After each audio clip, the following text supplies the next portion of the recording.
Hello, everybody. Welcome back to the Film Buds podcast. This is episode number 122, and my name is Henry. I'm Chloe. I had no idea what episode. I had been going strong for a bit there. Yeah. But no idea.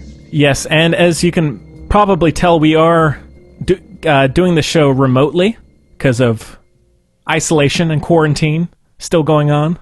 Yeah. So just bear with us. Bear with us if the audio is not perfect. You know, we've been trying, and so... Trying really hard. Yeah. Really hard. Henry wrote me notes. Yeah.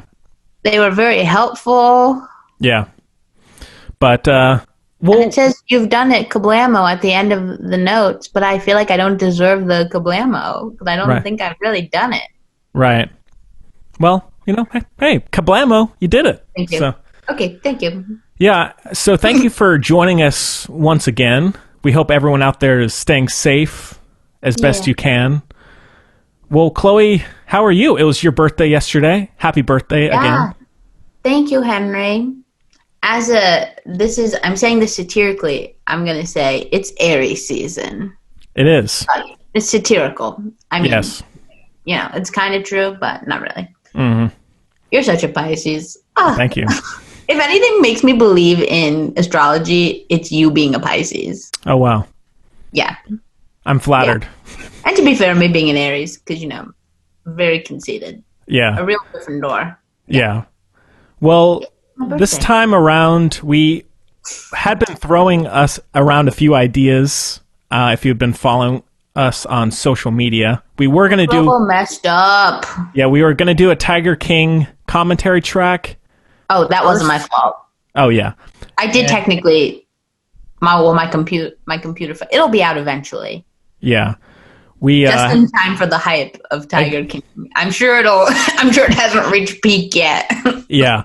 We had some tech issues with that, and then we were going to do this Netflix original, but I guess it got pushed back because of Corona.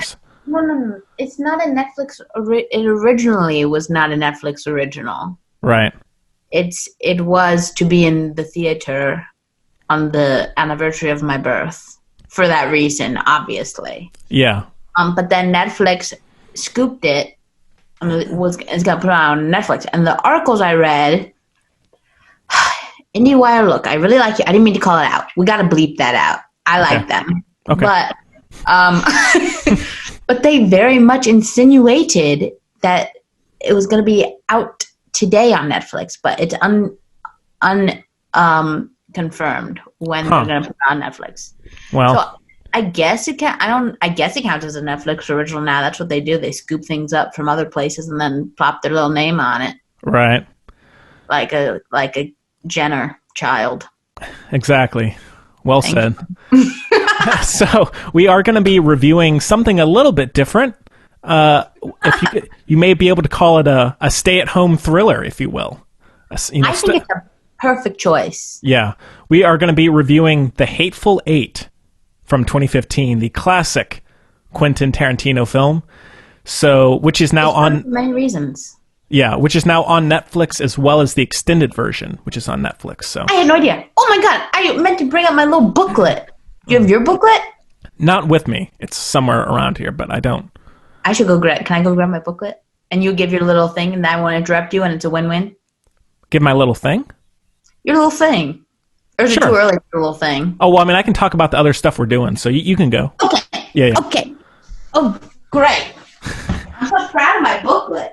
Yeah. Well, Tarantino. Well, after that, we have something a little bit new. We have something called the Listener Mail Extravaganza, which is going to be a reading of various stories written in by our listeners talking about their favorite choices of quarantine entertainment.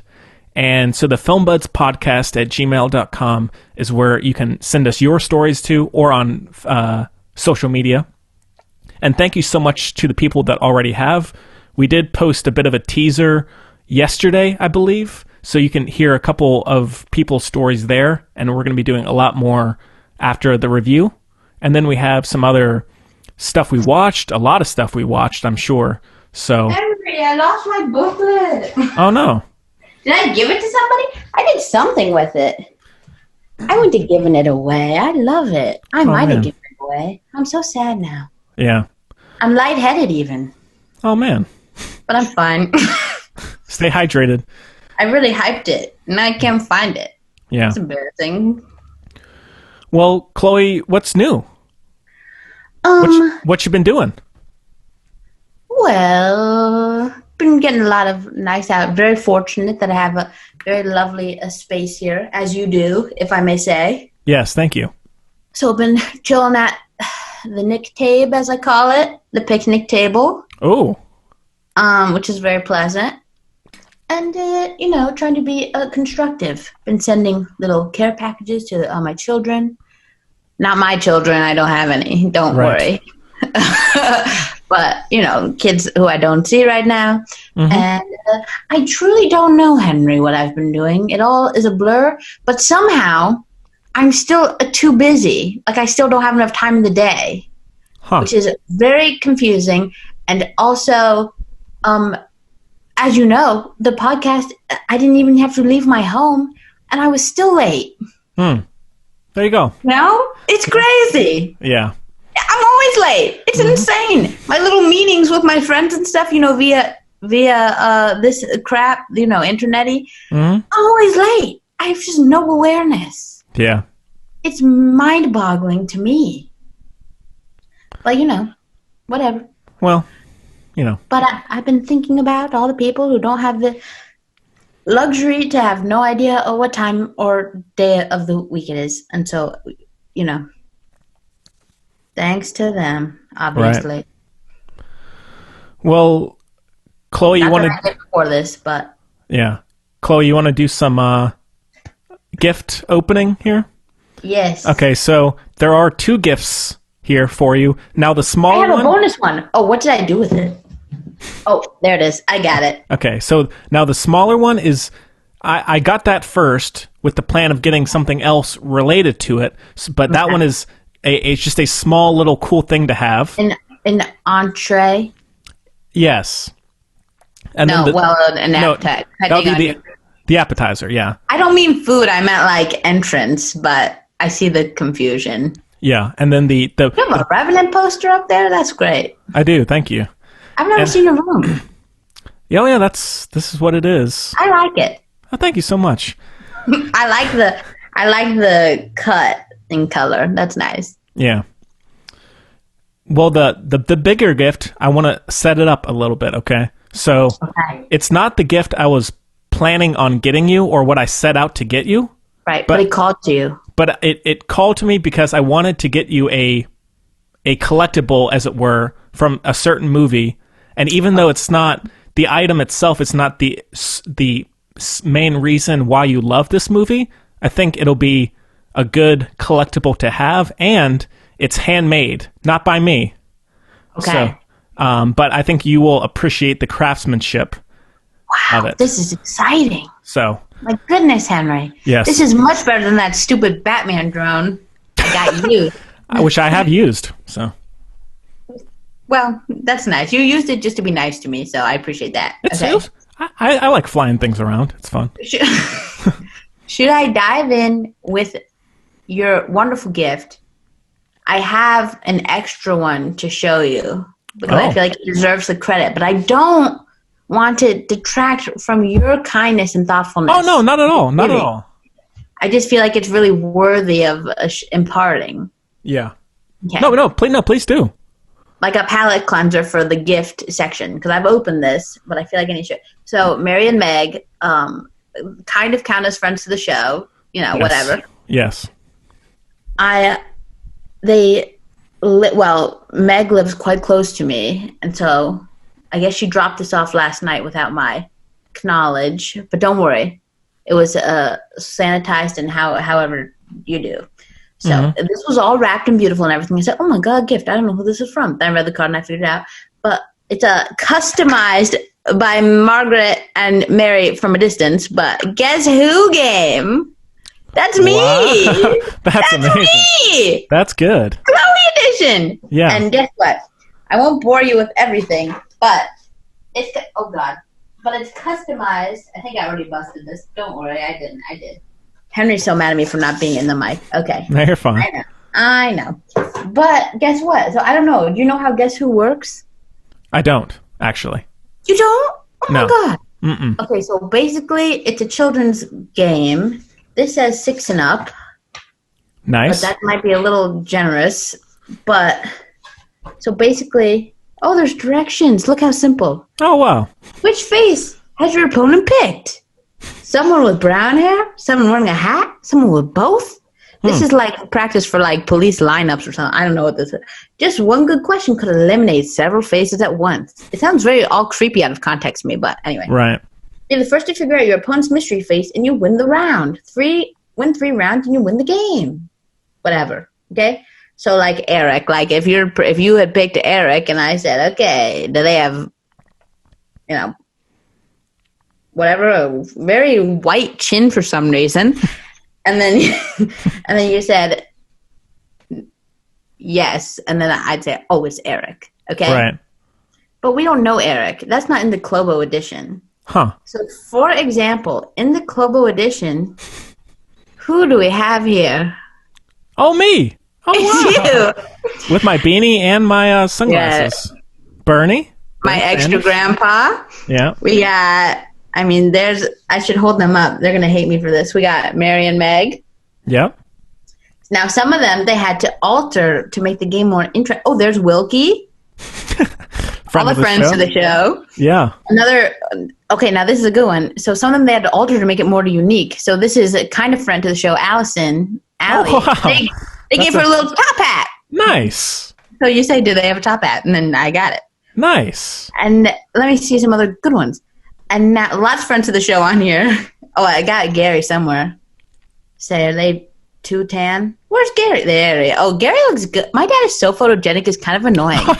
That's amazing. That's good. Also a friend to the show. Now, there's some bonus really good ones. This is so fun. I'm not even going to tell anyone what this is. Just let it be. Okay. So then there's Crazy Alan from Crazy Alan's Emporium. Yeah. I'm sorry my nails are so gross. It's a stressful time. No, you're fine. Then that was to the audience, Henry. Okay. Oh, sorry. Then Celie no, I'm just kidding. From Celie's house. Amazing. Yeah. Oh my God, my stepdad, I got my aunt, I got my sister, whatever, Kaylee, lots of good ones, right? Mm-hmm. But now these are the 2 best ones. So one, the wild card here, if you ask me, was when I saw this, I peed myself, not literally, but could have done if I had, you got to keep hydrated under these weird conditions. Of course, okay? of course. This is my rabbi. No way. And they just called it rabbi. That's amazing. That's dedication. Also, the only celebrity they chose was, can you guess actually? Think about the context. Mary and Meg are like, We all know I'm pretty bad at these guessing games.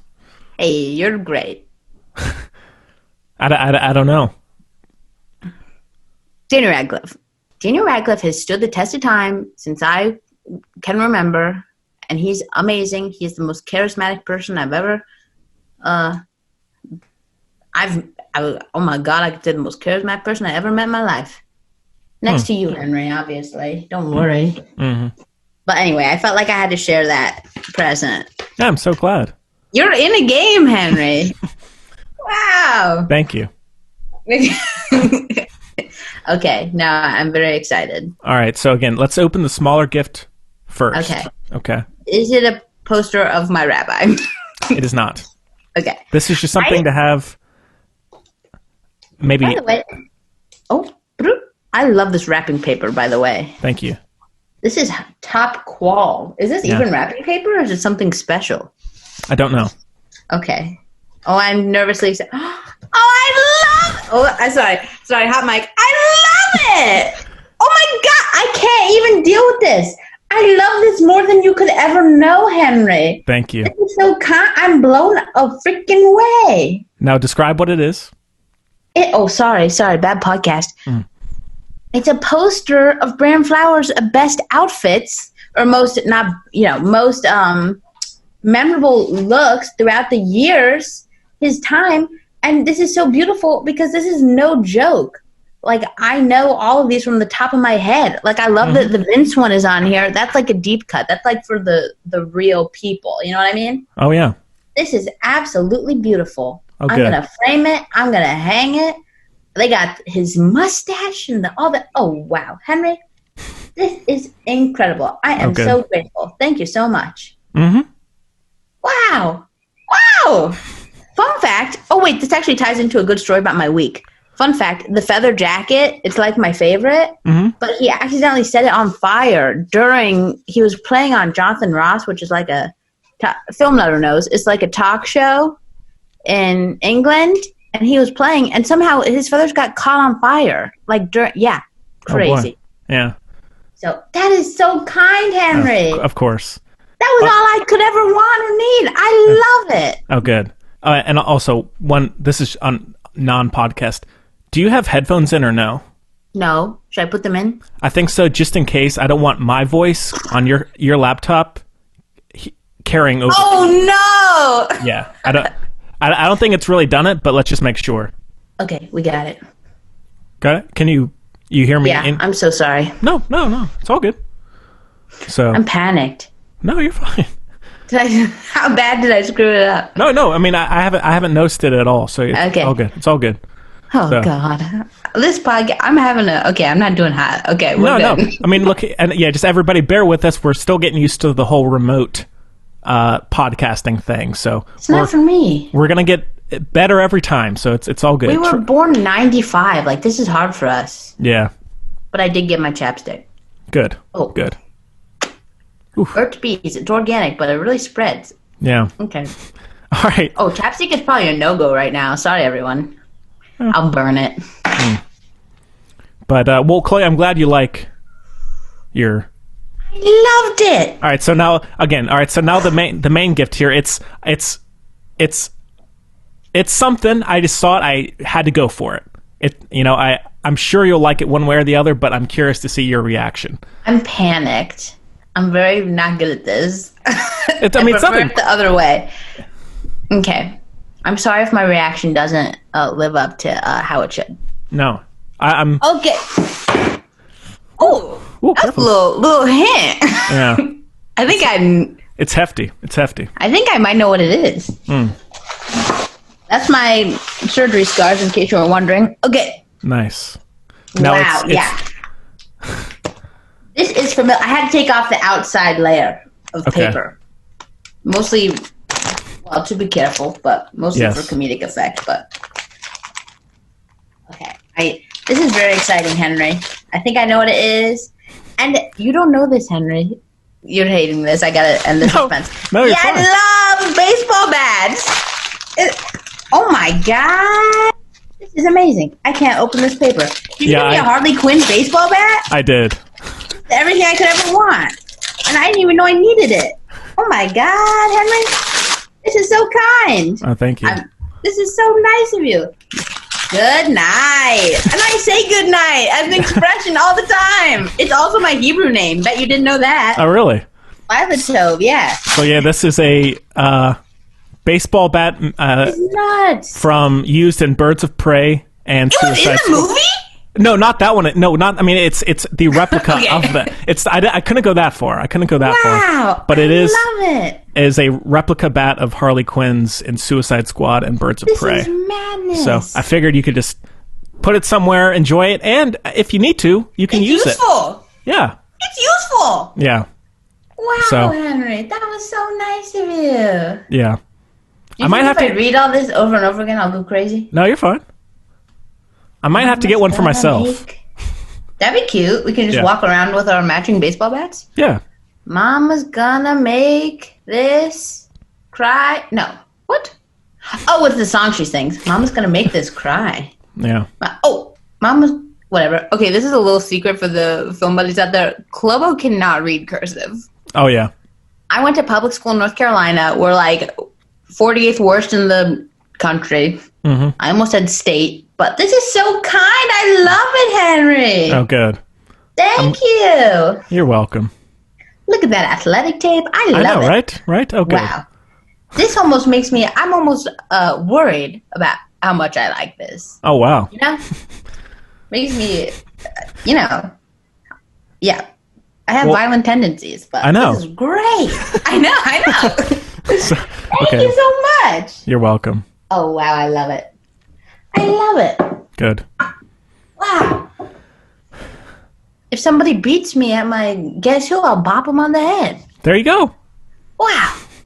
Call me Bunny Foo-Foo, am I right? Exactly. All right, well, I guess... Thank you so much. Oh, you're welcome, Chloe. And, all right, well, I guess we can jump in, Chloe, should we? It's probably about to... Oh, but I have a really good story, but we can jump in if you want. No. You go. Guess what? What? I referenced it earlier, but I don't remember how.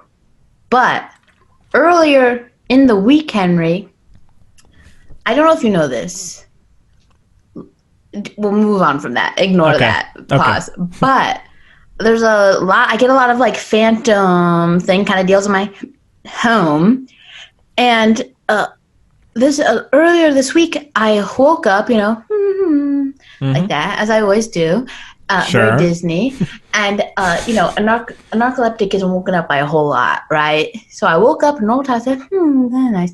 I said, something smells a little weird. That's weird. But it wasn't gas or anything. So I was like, that's weird. And so I walked on out. The minute I stepped out of my room, I couldn't see anything. It was a wall of smoke. Huh. Okay. Yeah. Whoa. Yeah. A thick wall. It was my whole house, except for my room. Okay. Yeah. All right. And the bottom floor was all smoke, and that's something. That means it was going for a while, because as you know. So right. Top floor was obviously smoke. Just smoke. Made my eyes really, really hurt. I was coughing away. I said, this is crazy. This isn't good. No. So I went over to the oven, as one might do. Especially when one has a naughty oven that turned itself on a lot. And Clobo should have taken care of this earlier. A little Invisible Man scenario. Yes. Oh my God, it's true. So I went to the oven, because sometimes it just like goes doo-doo-doo, and it like puts itself at 350 or whatever, and then it turns off. Or I have to turn off. But it must have done in the middle of the night, and it was at 500 degrees, and the door was locked. Oh no. It wouldn't open, and it wouldn't let me turn it off. Oh wow. And I said, possessed. Elizabeth Moss, take your man back. Yeah. Like, I was not happy. So anyway, I went outside, cut off the breaker. I was like, my cats! Naturally, that was the first thing I did before I turned off the breaker. So my cat's luckily chilling in the room that was miraculously smoke-free. Mm-hmm. I got a little porch out there, so I said, okay, cats, you're, hanging out this way. Anyway, so I called the fire department. And we have such a nice fire department around here. It was like apparently four different departments came on over. Wow. And they had to clear out all the smoke. Whew. Yeah. Man, that's crazy. Well, Chloe, I'm glad you're okay. Thank you so much. But, it was madness. Yeah. So that was a busy morning. I can imagine. And then my annoying neighbor came from through the woods down a hill. You don't understand. It was very... unnecessary. It's unnecessary. The way that our houses are lined up, he very easily could have just walked on over. No, he chose to come through the shrubs and the hills and everything. Very odd. And was just like, sup? And I was like, oh my God, you're the worst. Okay. So anyway. Yeah. Oh, my mom has had full-blown garden warfare with that man for a while. It's kind of funny, but not so good. But kind of funny. But in any case, it was crazy. And they were lining the streets, but they were so nice. And they're like a volunteer. Wow. Yeah. Good for them. So thank you to them for doing that horrible thing. And, that's a tough, scary job. And there was like a father and son. And I said, oh, my word. Wow. My dad was in the volunteer firefighter, whatever. He was a volunteer firefighter. But that was in Vermont. I don't think anything happened in Vermont. I think they probably had to go to the well, put it in their little bucket, and just walk over like that. Yeah. But anyway, so that was crazy. That didn't translate as well of a story as I thought it would, given the circumstances. No. Dang. Yeah. Well, good. Well, I'm glad you're okay, Chloe. Thank you so much, Henry. Me as well. Yeah. Crazy. You got an evil oven. Yeah. Watch out for that oven. Apparently. And I told him what happened, and he was like, oh, yeah, that kind of thing happens all the time. And I said, what? This is like An oven coup? The AI is starting with ovens? It's not even that. And then there was a slight clarification where I said that I didn't put it on. And he said, "Oh no, that has never happened. He said, you should get rid of that oven." Oh, and boy. I said, "That's the plan. Thank you, sir." Yeah. Crazy. Well, be careful, Chloe. Safety first. The oven is off. Yeah. No teamwork with the oven. I can tell you that. Oven's donezo. Good thing I don't really cook anyway. Yeah. Well, So that's my story. Well, good. Yeah. Well, and also just one really quick thing. Is it technical? Oh, no, God. not technical at all. We do have a new line of Film Buds merchandise on our website. Yeah. So thefilmbudspodcast.com. We have new T-shirts, a new coffee mug. I just got it in the mail myself. Looks great. The coffee mug is looking good. Yeah, we have stickers of our logos, and Chloe, you have some in the works that could possibly become stickers. So, if Henry approves. Oh no, it's my dad for my birthday got me the pineapple shirt. Nice. Yeah, one of my coworkers sent me a photo of it. She got it. What? Yeah, and thank you to the other people who have bought stuff. It helps us out. So. Thank you. Especially if you get the weird pineapple one. What are you doing? But I love it. I love it. I have one too now. Awesome. Yeah. All right. Well, cool. I guess we can go ahead and jump in. Dive right in. Let's get into our review of The Hateful Eight. And we do have a clip, so take a listen. I see you ain't got mixed emotions about bringing a woman to a rope. By woman, you mean her? No, I do not have mixed emotions. So you taking her in the Red Rock to hang? You bet. You gonna wait around and watch it? Oh, you know I am. I want to hear her neck snap with my own two ears. Get up, boy! You never wait to watch them hang? My bound is never hang, because I never bring him in alive. Never. Never, ever. We talked about this in Chattanooga. Bringing desperate men in alive is a good way to get yourself dead. You can't catch me sleeping if I don't close my eyes. I don't want to work that hard. No one said a job's supposed to be easy. No one said it's supposed to be that hard, neither. It's that little lady. That's why they call him the hangman. When the handbill says dead or alive, the rest of us shoot you in the back up on top of a perch somewhere and bring you in dead over a saddle. But when John Roof, the hangman, catches you, you don't dive no bullet in the back. When the hangman catches you, you hang. Okay, The Hateful Eight came out in 2015 and is written and directed by Quentin Tarantino. Man.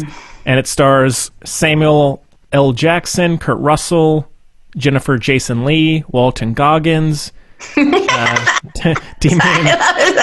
I love his name. Okay. Yeah, Demian Bashir, Tim Roth, Michael Madsen, Bruce Dern, Zoe Bell, Channing Tatum, and the synopsis. Oopsie daisy, not Siri. You gotta bleep out Channing Tatum for anyone who hasn't seen it. Oh yeah, okay. Bleep it. Okay. Because that's the best part of the movie. Yeah. And the synopsis is, in the dead of a Wyoming winter, a bounty hunter and his prisoner find shelter in a cabin currently inhabited by a collection of nefarious characters. So, this one was, I guess, his second to most recent movie. Yeah. And I guess Once Upon a Time in Hollywood is the only other one we've done formally on the show. We haven't. What? Yeah, which is weird, but I guess that's the case. That's crazy. Yeah. I feel like I've mentioned Django Unchained more than anything else. Yeah. Ever. Well, Chloe, this is a favorite of yours and your sister's, if I'm not mistaken. Sure. So I don't know about that, but I like it. Okay. Well, We saw it together. We saw it together. Okay. And we alternated because one of our seats was bust. It was sold out, so we went to the dope, road show with my booklet that I can't find. I'm really sorry, everyone. I've known where it's been for years, or at least I thought I did. Yeah. But anyway, at least 5 years apparently. But anyway. So we went to the special road showing, and so the theater was full, and one of our seats was busted. Ooh. So my sister and I kept switching seats. That's right on.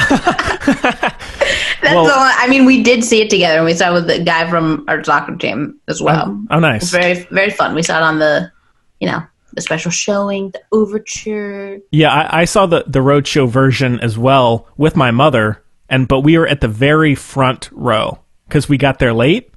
So yeah, it was not the most pleasing viewing experience, but front row, very front row. Yeah, you kind of like that, but that's too much. No, I'm a middle guy, relatively. You are a middle guy. The guy we saw it with is a front row guy. Okay. But we don't let that doesn't happen if I'm around. So yeah. Well, Chloe, what do you think of the Hateful Eight? Wow, where to begin, Henry? I mean, first of all, we chose it because it's very contained. Yes. It's a little space. But don't fear, because it takes you out of things so much. Like it's really its own little world, which is kind of amazing. And of course it's helped by kind of like the snow, and it's obviously set. It was originally a sequel to Django Unchained, so it's like that era and everything like that. But man, it's just such an experience. I just love it. I love it. And people don't like the middle part and all that stuff, but I love it. He can do, it's like you have to know the rules to break them. And if anyone exemplifies that in their work, if you ask me, it is Quentin Tarantino. Yeah. For sure. Yeah. So basically everything he does, even if it's not traditionally like good filmmaking, whatever, it's amazing. And I love that there's a, like Gangs New York style. I'm not afraid of a whatever it's called, that word I'm blanking on. What? Give it to me. What's Wait, that word? Say that again? In the middle. Halftime. Intermission? I don't mind halftime. Thank you. I don't mind an intermission. I love it. Yeah. Sure. I love all that stuff. But as far as the movie itself, which kind of speaks to why I love this movie so much. I think I don't know if I'm in a minority here, but I like his later stuff more than his old stuff. I would agree. Overall. I would agree. Really? Okay. Yeah. So, but I just love that it's so in its own little container. It kind of can do no wrong, almost like it has its own set of rules and boundaries because it's so thought out. I don't know where that sentence started, but that is where it ended. So basically, I love it. And I love movies that are like plays. Mm-hmm. And this is very much that. Mostly, it's in one place. It's nearly the whole time. But also just like it's so dialogue heavy and like character driven, which I know Henry's all about over there. I am. But it's also it's like a Western R-rated Clue. Which who doesn't want that? Yeah. It's like if you take the corn syrup out of Knives Out. Sure. I agree it was weird, but I think my point is taken. Sure. Because there's a lot of intrigue, which you don't always have in the... I mean, he loves a twist, but you know what I mean? Like, you're really wondering, but it's not distracting. Mm-hmm. Like, it's not... I don't know if I would call it you're not trying to solve a mystery per se, but it's not annoying and distracting that, it's not like a Shyamalan situation where you're trying to figure out what's going to happen, the thing, whatever. Yeah. But you're kind of what you lack in the setting changing, whatever, mm-hmm. you kind of gain in that little extra, your wheels are turning because everyone's kind of... Right. Yeah, I agree. Now, how does this rank with his others? Like, where would you put it in the... It's high up there. Oh, yeah? I mean, it is high up there. It's so tricky because I know that I'm very flighty and emotional, which is kind of irritating. So what my brain is telling me to say is Once Upon a Time in Hollywood is top tier. And then this is second. Wow. Which I know is a hot take because of his old stuff. But I don't know. My instinct is that this is numero uno. Over the test of time. And I know, again, this is not one of his most popular ones. but it's just one of the ones I feel like it stands on its own 2 feet so well. Mm-hmm. Like if you bring it up, it evokes immediately, at least for me, like feeling, and I can see it and I can think about it. You know what I mean? Yeah. I agree. Now, this may be a hot take. Now, first off, I like the movie. Don't get me wrong, but it is not one of my favorites. I know it's no one's favorite. That's not the hot take. Mine's the hot take. Nobody else likes it. Whatever. Yeah. Well, now as people know, I love a good Western, just like you do. A snow Western is great. We both grew up on them. Yeah. So that stuff I love. He transcends genre. For sure. The 70 millimeter cinematography, it looks great. I love the Ennio Morricone score. The score is a whole other thing. Even Clobo knows that. Even I know that. He rose from the, he came up, well, that sounds mean because he's old. I was going to say he zombied out of his little grave, but that's horrible. I didn't mean it like that. I just meant metaphorically. It just happens to be elderly. Because he basically had stopped working. Yeah. Because he had done a lot of the early spaghetti westerns that Tarantino was inspired by, like The Good, the Bad, and the Ugly, and a lot of others. It's giving me the good version of Ed Wood over here. Huh. Interesting. Not like I just mean that little section of him coming out of his thing and whatever. It has nothing to do with Ed Wood, but I think you know what I mean. Yeah.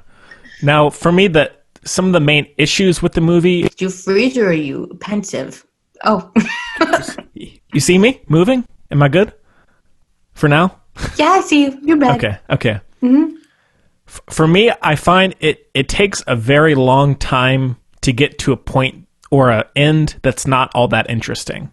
And I feel like the suspense is not really there for me.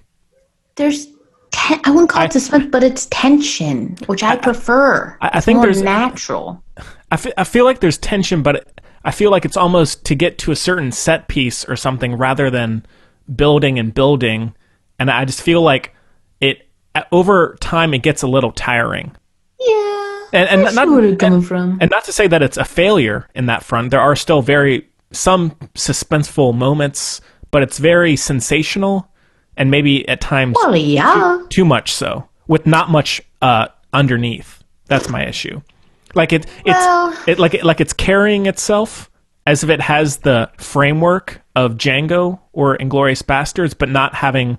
I know it's trying to comment on racism and all these things, but there's not really as many interesting ideas there as his others. Right, I take your point. But that might be why I like it. I might like it more than you do for that reason, because it's understated. He's not going to kill Hitler. Sure.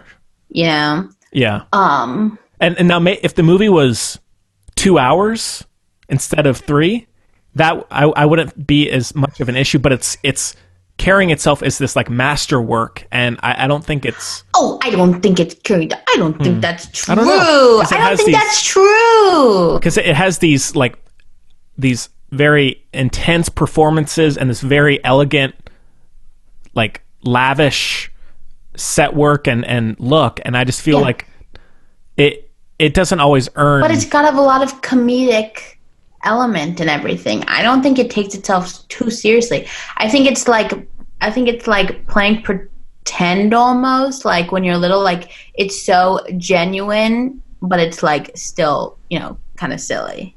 Sure. Yeah, I agree with that. And now I still enjoy Tarantino's character dynamics. All of that is still enjoyable. But in terms of humor, not to say that there's not humor, but I don't find the humor in this to be all that funny compared to his other movies, like Once Upon a Time in Hollywood or Inglourious. Even in the darker stuff, like in Django or in Inglourious Basterds, I feel like those movies get more big laughs from me than this does when it attempts with the same level of jokes. Right. Well, that's, I think, kind of the difference is, to me, this one is actually almost darker, more cynical than I agree. the others, despite the obvious, Django Unchained is not a happy tale about happy things. Sure. But this one I feel like has more I don't know. It's kind of quieter. I mean, it's literally quieter, but Yeah. that's my deal. Oh yeah, sure, and then that's fine. And I still do like how the movie is told, and I do like this very contained, unsettling nature of it. But I don't know. There are times where it lags a little bit for me, where others of his don't. And again, Sure. I still think that there are some very intense moments of violence that are effective and all of that. It's just not as effective to me as others. But that's okay. I still think I would still rather watch this than a lot of other movies. Like, it's still... Yeah. The quality of it in terms of filmmaking is top tier, but... Yeah, that's the other thing about it that I think people don't. Because when they're looking at, like, that was one of my big things when this came out, and everyone was like, they're critiquing it by standards of the, like, it was so annoying. Did you have that teacher? Like, I had those teachers who wouldn't give me, they graded me on completely different, which I respect and I get it, like, because they're like, you're supposed to grow and learn whatever. I said, just give me my A. Right. But, like, which I still got, don't worry. But I didn't get my A+, and I deserved my A+. You know what I mean? Shameful. Oh, yeah. But they were like, well, I'm comparing it to your work, not like this. You know what I mean? Yeah. And I feel like that's what everyone does with Tarantino's stuff without addressing it directly. So, like, and I don't want to put words in your mouth, Henry. No, please. But I think the idea is, like, most movies, Tarantino's movies. Now, where are you in the Tarantino movie? And when you go and critique there, it can sound, even if you're here, it can sound like you're here. Sure. Yeah. That's fair. And now, I still, like I said, I still enjoy this movie a fair bit. It's the costumes, the look. Oh, I shouldn't have said all that here. That wasn't helpful. What? That wasn't helpful at all. Let me do it again. Wait, what do you mean? Just let me do it again, then you'll see. Okay. Okay, for Tarantino, so most movies are down at we'll do it by head, shoulders, knees, and toes, okay? Perfect. Most movies are at the knees. Tarantino's movies are like the head. This movie's like shoulders. But if you only think about shoulders in terms of the head and shoulders, it's gonna sound like the shoulders are the toes. Right. Beautifully told. Was that good? Yeah. Yeah. No, and I agree. It's still a lot better than a lot of other movies, and so, and which I said already. It's just that looking at his career, I grade it, but also it is still much better than the majority of movies that come out. So that it has, for sure, like it has that quality. But yeah, and I love it. I feel like you can watch it any night of the year, and you just soak into it. You know, Sure. That's the thing. I agree. Light a candle. You know, whatever. Probably not as scented, but I mean, do your thing. Maybe one of those like is hazelwood even a thing? You know. yeah. Cedar or something. I don't want cedar in my house. You know what I mean? A quote unquote man candle. Okay, light one of those up. Right. You know, and then give it a watch, and it's dark, and you sit. You know what I mean? I just think it's one of those that I like a ruminate. It's a ruminate. You know, it's like a play. I can't just get up and get out of a play. I would like It's to the read. whole mood. I would like to read. Have this be a novel. I feel like it could be a very good novel too. The you know? screen. We didn't even get into the tea with the screenplay. Yeah. But his screenplays are basically novels, Oh yeah. if you ask me. And you know, part of it is because, and that's why I think you, and I think a lot of people tend to like the like auteur thing, is they're like so into it. They're like every part of it. And usually that makes the screenplays like such good reads. Yeah, for sure. You know, and I have such a short attention span. I love all the dialogue in reading screenplays. So, Yeah. but there were some differences in the leaked one and which I didn't read. Did you read the leaked one before you saw the movie? No, we're purists. We ain't gonna do that. First of all, it's rude. Second of all, ruin the experience, because a lot of Tarantino movies. Now, this, I don't know if this counts as a fault, Henry, or how you feel about this. But a lot of Tarantino movies, the first watch is by far the best. Yeah. Is that a hot take? I would say with some. I don't know if, like, yeah, to a certain degree. I think. I mean, even think about Kill Bill. Pulp Fiction. I think the first watch is the best. Pulp Fiction, for sure. I don't know if... Because I've watched Kill Bill a lot since I saw it for the first time, and sometimes I like it even more. Now, with some that are more... Some that have more of a mysterious vibe. This one, for instance. I would say this one for sure, because you really don't know, and I think on rewatch... And the fun stuff as well. Yeah. That we would have to bleep. Yeah, on rewatch, it does hurt a little bit. It does feel long, but I think that's acceptable, and I might just be making excuses here. But I feel like that's acceptable because of the tonality of it. You know what I mean? Yeah, sure. That's why I feel like it gets a strength that some of the other ones, like Once Upon a Time in Hollywood, doesn't quite have. Like you're supposed to kind of sit in it and take it in. And it's not supposed to be super comfortable. Oh, it's also a very good quarantine movie because you definitely want to shower after you watch it. That's true. Yeah. And you don't trust anyone. yeah, fair enough. I also... I trust you, Henry. Oh, I trust you too. Now, I do like the majority of the performances. I think Samuel L. Jackson pretty much always does his best work with Tarantino. That is, to me, the zenith of his career. Yeah. Is this movie. Yeah. That is definitely a strength. Like I would put it, this one, Pulp Fiction, the highlights of the career. Yeah. Kingsman, obviously. Sure. I think the majority of my favorite stuff... Those Capital One commercials. Oh, yeah. That's true. He's good in those. The majority of his performances that I remember are from Tarantino. He's kind of hit and miss for me in other things, but I do really like him in Tarantino. I don't like when he plays Samuel L. Jackson. Exactly. I don't like it. Yeah. Kurt Russell was very good in this as well. Yeah. I don't know what would have made me like that more. Because that's just my least favorite kind of role. Know what I mean? Mm-hmm. But I get why it's there. Kind of has to be there. I totally get that. So. Yeah. Now, how do you feel about Jennifer Jason Leigh? Well, she's great. She's great. I mean, welcome back. Yeah. You know, and good night. Like, it was so good. Mm-hmm. She's great. She holds it together. Because you don't know, but she's rather the glue.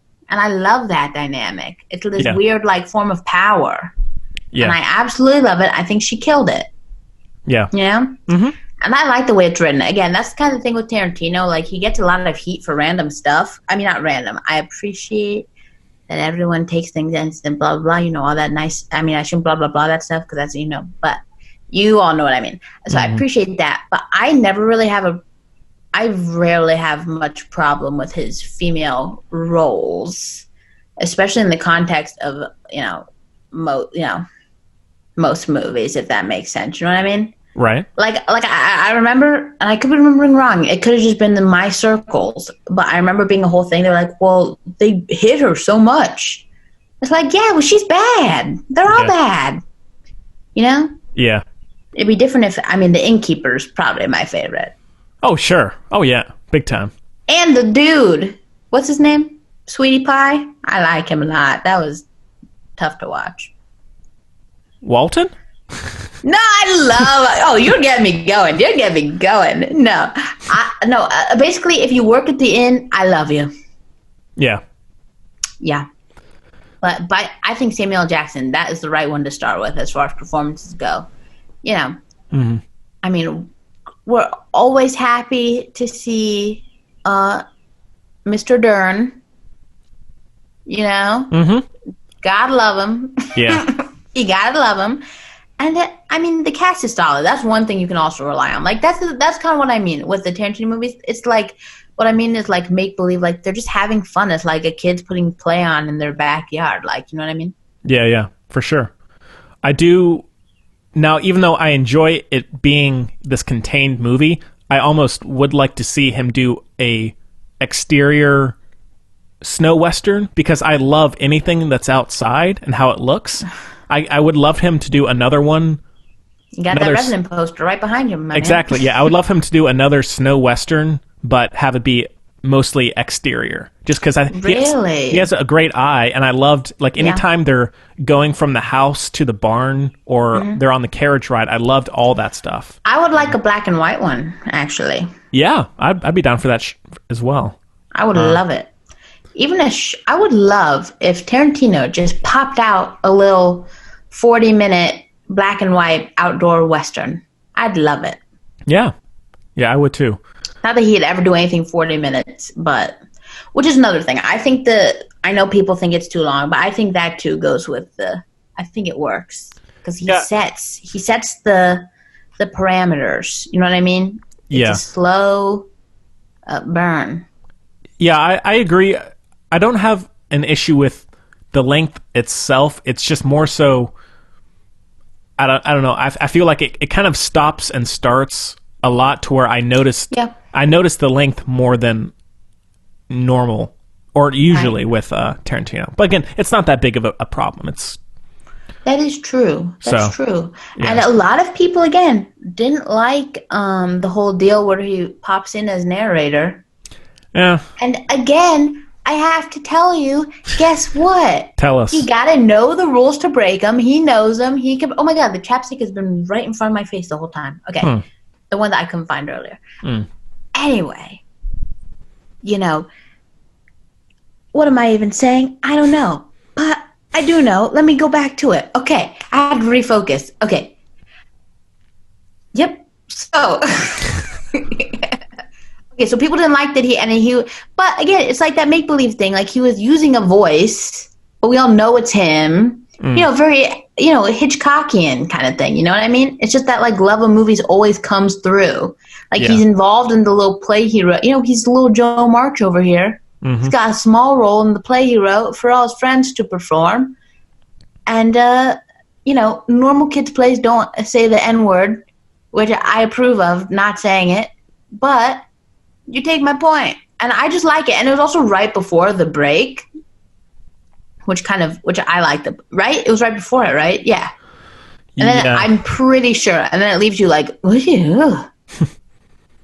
And then you're kind of ready to get back into it, I feel like. I really liked it. A lot of people didn't like it. Because how do we say this for the people who haven't seen it? How do we say this well? What about the narration? Yeah, the little moment before, the little breakdown, the little back and time, because it all takes place kind of like real time, if you will, kind of feel, right?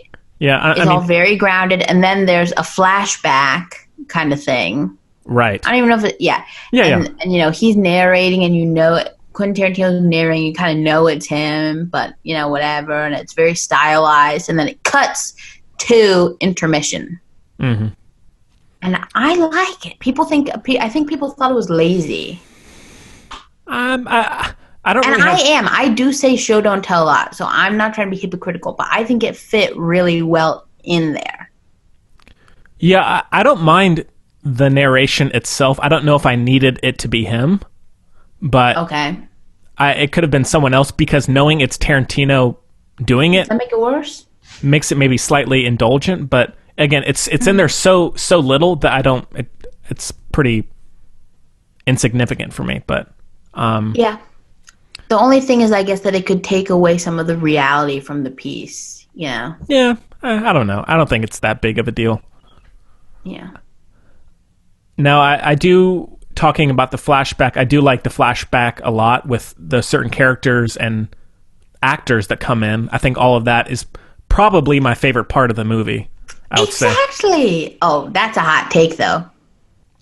I mean, to an extent, there are other good moments. Henry, you're allowed to have a hot take. Thank you. You take it. You take it.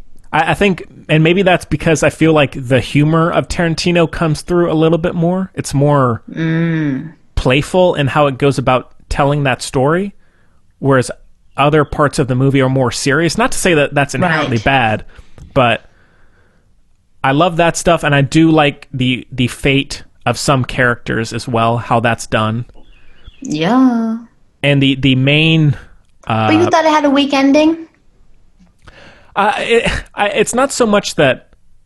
I like how some characters are resolved, but I feel like I didn't need 3 hours to wait to see that happen. Like it didn't feel as creative for a, and maybe that's just because we've seen that in the last two films as well, and even again in Once Upon a Time in Hollywood. So it's like it feels less creative. Now I prefer it, and I didn't mind it in Once Upon a Time in Hollywood like some people did. I prefer it how he did that than in this, just because that feels like it has more of a moral motivation to present a historical setting like that. I guess. I think it's just more straightforward. The other ones kind of gives you time to ponder. There's a lot of thinking. Yeah. Not to sound obnoxious, but one of the things I like about Hateful Eight is like half of the movie experience is you thinking about different stuff. And I really like that. Yeah, for sure. You know, you're not driving the car, but you're holding the map. Yeah, that's a good point. Now, let's see. Anything else? I do like... I'm trying to think. I like the Abraham Lincoln letter subplot as well. Very good. I mean, that's great. Again, that kind of takes all the classic kind of movie, not tropes, but like tools, like filmmaking tool, or I guess it's more the writing tools, and then like kind of boop, yeah, boop, boop, like that. I loved it. I love that. There's a lot to it. There really is, Henry. And I love that it's all in one room. Yeah, basically. I would agree. I like the Samuel L. Jackson and Bruce Dern dynamic as well. And the Bruce Dern, Walton Goggins dynamic. Those are both... Oh, yeah. I think those are the best. I don't know if I find the characters themselves as memorable as some of his others. Like, I feel like calling it the Hateful... I agree very much. Calling it the Hateful Eight, I feel like I should be able to tell who these people are or know them by name almost, but I feel like they kind of get lost in the shuffle a little bit. Again, they're better written than a lot of other movies, so I'm not saying it's horribly written, but Tarantino level. It might be me making an excuse again. Okay. But in a way, I feel like if you call it the Hateful Eight, it's almost demonstrating that it's kind of a mesh, an ensemble, but in the most kind of literal, they're like set pieces to this whole thing. Like everyone's wearing brown, everyone's in the same place, you know what I mean? They're all bad. They're all bad, basically. You know? Yeah, that's a fair point. So to me, it kind of works. And again, it's like a play. They're not like superheroes, which I really like. Like, it's bombastic in all the Tarantino ways, but they're like dirty. They're not like, how do I say it? They're not like, it all, again, it just is really a motif. Like, he's so good at that. And that's why I think he can, like, genre does not exist in the Tarantino world. And I think that's because he makes such strong motifs. Yeah. So in that way, I kind of feel like that's why the characters don't stand out as much. Yeah. But it is a stark contrast, again, with his older stuff. Very different with that. Like, those are characters, you know. Yeah. But, I don't know. And then the weird thing could come from Once Upon a Time in Hollywood is like a whole other thing. Because you do know those characters, but does that really count? You know? Yeah. And how interesting are they anyway? Yeah, I think it's really more of just a personal preference, but I feel like with Tarantino, I prefer having his characters be, I guess, anti-heroes, but also have more of an endearing side, just because it's more enjoyable to watch. Like in like Aldo Rain from Inglourious Bastards, or Christoph Waltz from Django. Things like, even though they do crazy things, there's still kind of a charm. Just not Christoph Waltz from Inglourious Bastards. Right, exactly. But in this, again, it's not a terrible thing. I personally don't connect with that as much, or enjoy that as much with Tarantino. But right, I know some people may feel the exact opposite. So Yeah, well, again, I'm going to sound really annoying, like philosophical or whatever the right annoying synonym is. But that's kind of, again, why I like that it's so contained. It's like you're like walking into Pandora's box, but like they can't touch you there. Like you're kind of watching this play out. Yeah. Of these people who are just, destroying each other by nature of their, some people get things they don't deserve, but you know what I mean? Yeah, I agree. But not really. Like, yeah. So that's kind of why it kind of works for me. Again, and as you know, Henry, my favorite villain is no villain. I don't like watching mean people. Yeah. But this one, and maybe it's because I've, put a little, Tarantino did it. It's perfect. It's like when your own kid, again, we don't have, but you know what I mean? Like when the kid you like, when the kid you like throws a shoe at you, you're like, oh, that was cute. But the kid you don't like throws a shoe at you, you're like, well, bud, you're not getting that shoe back. Yeah. You know? That's so that's I don't know if he's my, shoe thrower, but he makes it accessible for me to watch those kinds of baddies. Yeah. Because of the setting, they're in their little place. They're there. They're going through it. You'll learn stuff through it, but it's more just. I get that totally. Also, I think it might be partially easier because it's not as much as we might like, but it's like in the past. Yeah. Like, which also helps with the seclusion of not seclusion, what's the thing we would like to do to the virus? Quarantine? No. Isolate? Yeah, I guess so. The isolation of the containment of the bad. Mm-hmm. Mm-hmm. But I love the carriage scene. I mean, I love the carriage. Yeah, and I love when you first meet Samuel L. Jackson. When they're out in the snow, that's one of my favorite scenes, I think, as well. I love that outhouse. Oh yeah, never said that before. Mm-hmm. Who knew? Wow. Yeah, but I do really want to paint a moon on my bathroom door. For sure. Why not? Yeah. My family's on Northern. I'm Southern. Yeah. I'm a Southern belle. Yeah. I'm a debutante. There you go. In case y'all didn't know. Well, yeah, but it's still a really cool movie, and it's you have to be in the right mood for it. Like, it's intense and it's unsettling. It's a sit down. It's a sit down with some. You gotta have some blanket. For sure. If you ask me, ideally, it'd be a comforter game.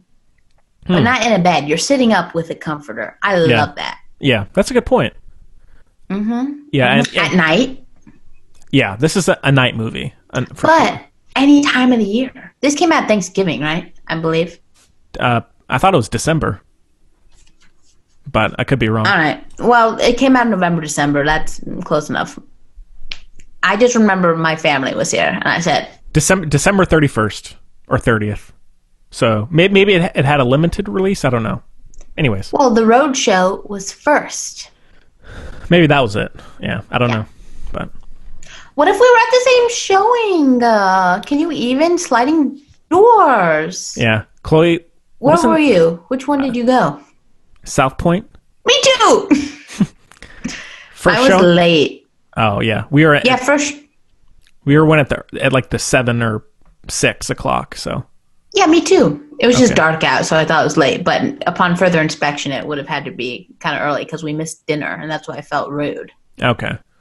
Well, maybe so. You might have been you were in the front row. I was back there with the busted chair. Yeah. Can you even? Man. Wow. Man, Chloe, weren't those the days where we could just go see a movie in a theater, Yeah. Which brings up a very good point. A silver lining possibly, because everyone's like, movie theaters are dead or whatever. I'm like, what about the people who are dead? But I take your point. You know what I mean?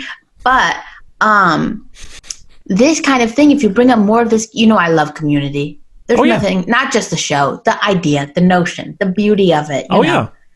Feel the burn. I love Community, right? Mm-hmm. And so the idea, I feel like more of this kind of thing, like the road show. I love kitsch as well. Like the road show could kind of bring more of maybe we'll get more of that. Yeah. Bring in the movie theater back into popularity. Maybe so. You know? Put a piano player in the corner. We love that. Yeah. You know what I mean? Mm-hmm.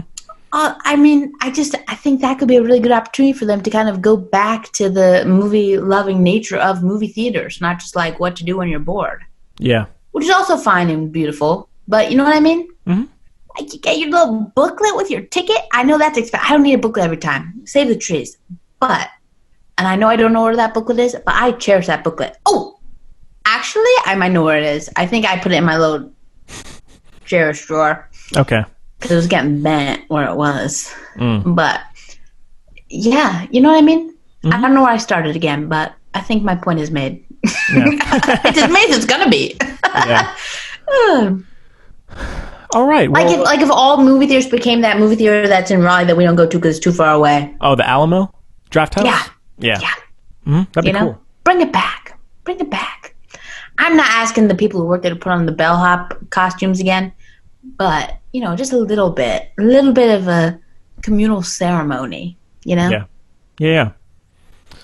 All right. Well, anything else about the Hateful Eight? I feel like I didn't even didn't even scratch off a little bit of the tip of that iceberg. Mm-hmm. But I feel like that's the beauty of the movie. Yeah. There's a lot to unpack. So. And also, I'm the only person who likes it. So every time I watch it, I enjoy it. So what more can you ask for? Exactly. And again, my favorite parts I'm not mentioning on here because I want them to be enjoyed. Oof. But they're great. I love it. This is another hot take, maybe. The last oh Jesus, whatever, is my favorite act. Last act is my favorite. Yeah. Which does not happen that often. No. So there's no bigger letdown than a great, I don't want Swiss Army Man in here, okay? I don't want a great movie and the last bit's disappointing as all get out. That's just the worst. Yeah. I love the candy, the jar, that whole thing. I love that. Yeah. Jeez, it's full of little gems. And again, I also suggest reading the screenplay if you can get it. I agree. All right, well, out of 5, it's a heavy 4 for me. Heavy 4. A heavy 4? I feel like you just threw that in my face, a heavy 4. I mean, because, Django, Inglourious Bastards, and Once Upon a Time in Hollywood are all 5s. And probably both Kill Bills. So. Really? I love Kill Bill. I know, that makes sense. And I want to see the full version, whatever it's called, The Bloody Affair. Yeah. I want to see that. You haven't seen that? Tarantino. Yeah. You haven't found it? No. Somebody's gotta. All right. Well, I give it. Okay. What do I give it? I give it. Okay. This is very specific. Of course. And I don't know why this is what I give it. Okay. I really don't. But basically, there's a creek in the front of my home. And my sister, who's 7 years my senior, used to, she loved the creek and she loved frogs and all that stuff. And I was never super bad at it, but I want to hang out with my sister. And I like being outside. That was the extent of it for me. So we go out to the creek. Again, I'm coming off very southern in this episode, I think. But just pull up I don't even think I don't know if I was wearing, I can't remember if I was wearing shorts or pants. I'm going to be honest with you. I'm sorry. But, because we did a lot. But this one occasion, because Gemma would go for the tadpoles, looking at the tadpoles, because you kind of see them changing their bodies or whatever. But anyway, so I was down there with her, and I wanted to be with her so much that I didn't exit the creek. And I'm going to be honest, this was a slightly recurring problem for me in my youth, that I didn't address my bodily needs. And I was trying so hard not to pee myself in the creek that I fell in the creek. But once I was in the creek, you're already in liquid. Yeah. And things took place. But I got muddy, and so I had to change my pants anyway. So it's it was a lot of very unfortunate serendipity Yeah. You know? Wow. Very vivid. Hey, if you could see the creek, you'd really be able to picture it well. Yeah. Yeah. I'm sure. But that's a positive review. I hope I hope that's understood. Now, was that where you filmed the Irreverent movie? So we filmed The Irreverent was not at this part of the creek in the front. The Irreverent was filmed in the woods where it is the same creek, but it's up where the creek is quite a bit bigger. Okay, upriver. Up, yes, but that was filmed deep in the wilderness of our property. Cool. Yeah, I love it back there. Underrated as heck is our back area woods property. Yeah, there's some good stuff. And there's shout out. I love going back there. I had to stop because a creepy neighbor liked to hunt. And I was like, first of all, not your property. Second of all, creepy man. He's a creepy man. Creepy man. But he's gone, so. Oh, good. I didn't kill him. Let's have that on the record. Oh, boy. All right. Cool. Such a good movie. Yeah. Makes me want it to be kind of cold out so I can watch it. Cold and dark so I can pop it in. Yeah. But I'll just wait. It's supposed to be in the 40s. And, nighttime makes it dark. So the time is kind There you go. Only a matter of time. Yeah. So. All right. Killer song. Nice. It's not the most original. I mean, there's probably a lot of stuff you could reference a matter of time. But maybe. In honor of the beautiful, wonderful gift you gave me, I had to do it. There you go. Okay, well, I guess with that done, we can move on to... Should we just do our little listener mail special? So, I think so. Yeah. So, as I said at the top of the show, we do have some stories, if you will, written in by listeners. Thefilmbudspodcast at gmail.com is where you can reach us at. Also on Facebook and Twitter at Filmbuds. And on Instagram, if you're desperate. Everywhere. If you're desperate. And so we'd love to hear from you. And we asked for people's favorite quarantine entertainment, anything that's helping them get through the extended isolation. And as I said again, we did release a little promo, I think yesterday, of a story or two. So thank you to people who have written in. It's so lovely. Yeah. And I think Chloe and I were talking yesterday, maybe if we can get enough over time, maybe release a little 2 or 3 minute episode each week featuring a story or two from people if people continue to send stuff. If you're feeling it. Yeah, which we'd love to hear. Again, we'd love to hear from you. Yeah. Well, Chloe, I sent you a couple. I have a couple on my end as well. Do you want to...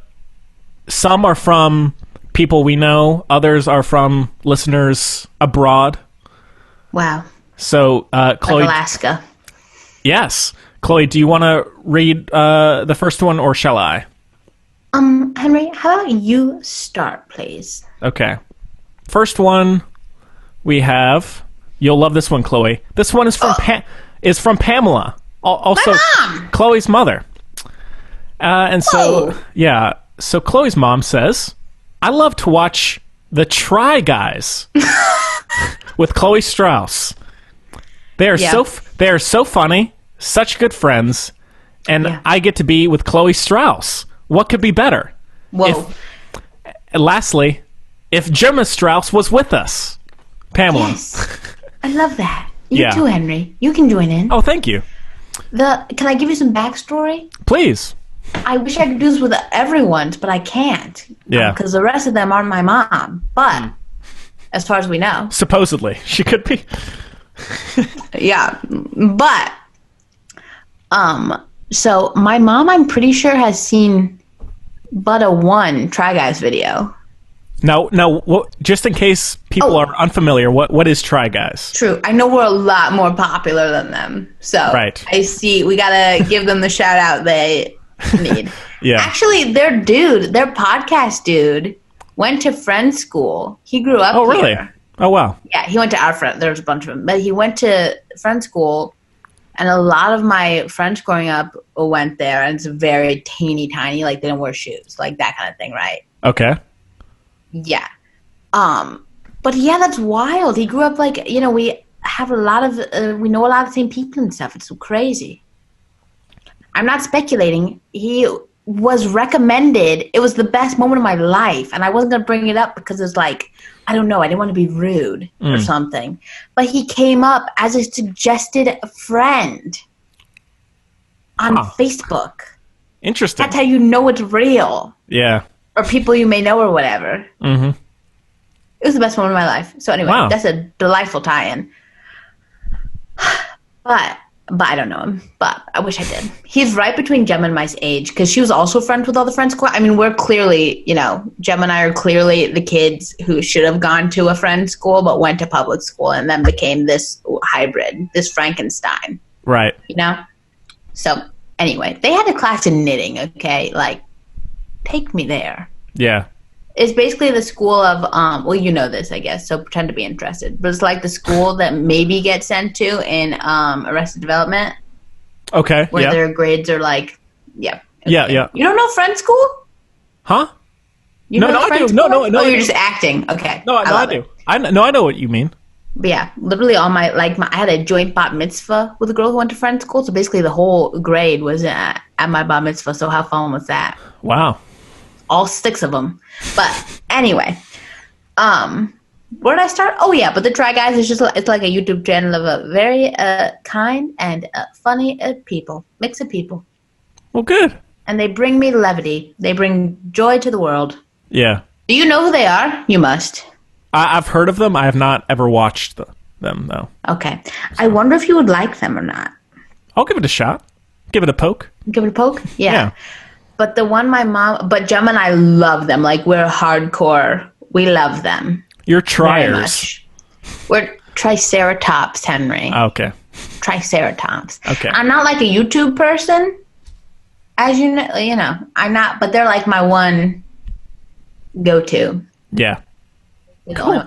But you know, I can't get with all the, you know, I don't do the other stuff. But then I do, as it were. Yes, very much. All right.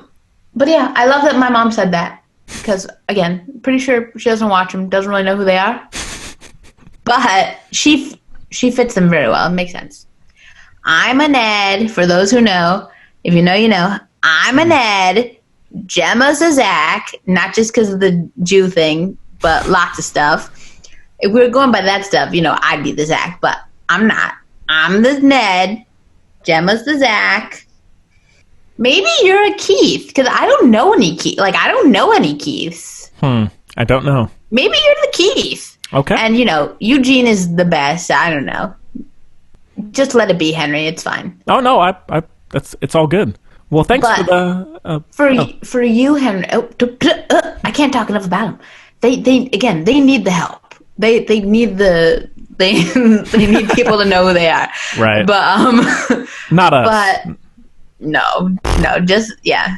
Hey, you gotta reach your hand to, you know, but or don't right now. Sorry, but but anyway, but I would start for you, Henry, with the Without a Recipe series. I think that is by far the most accessible of their works.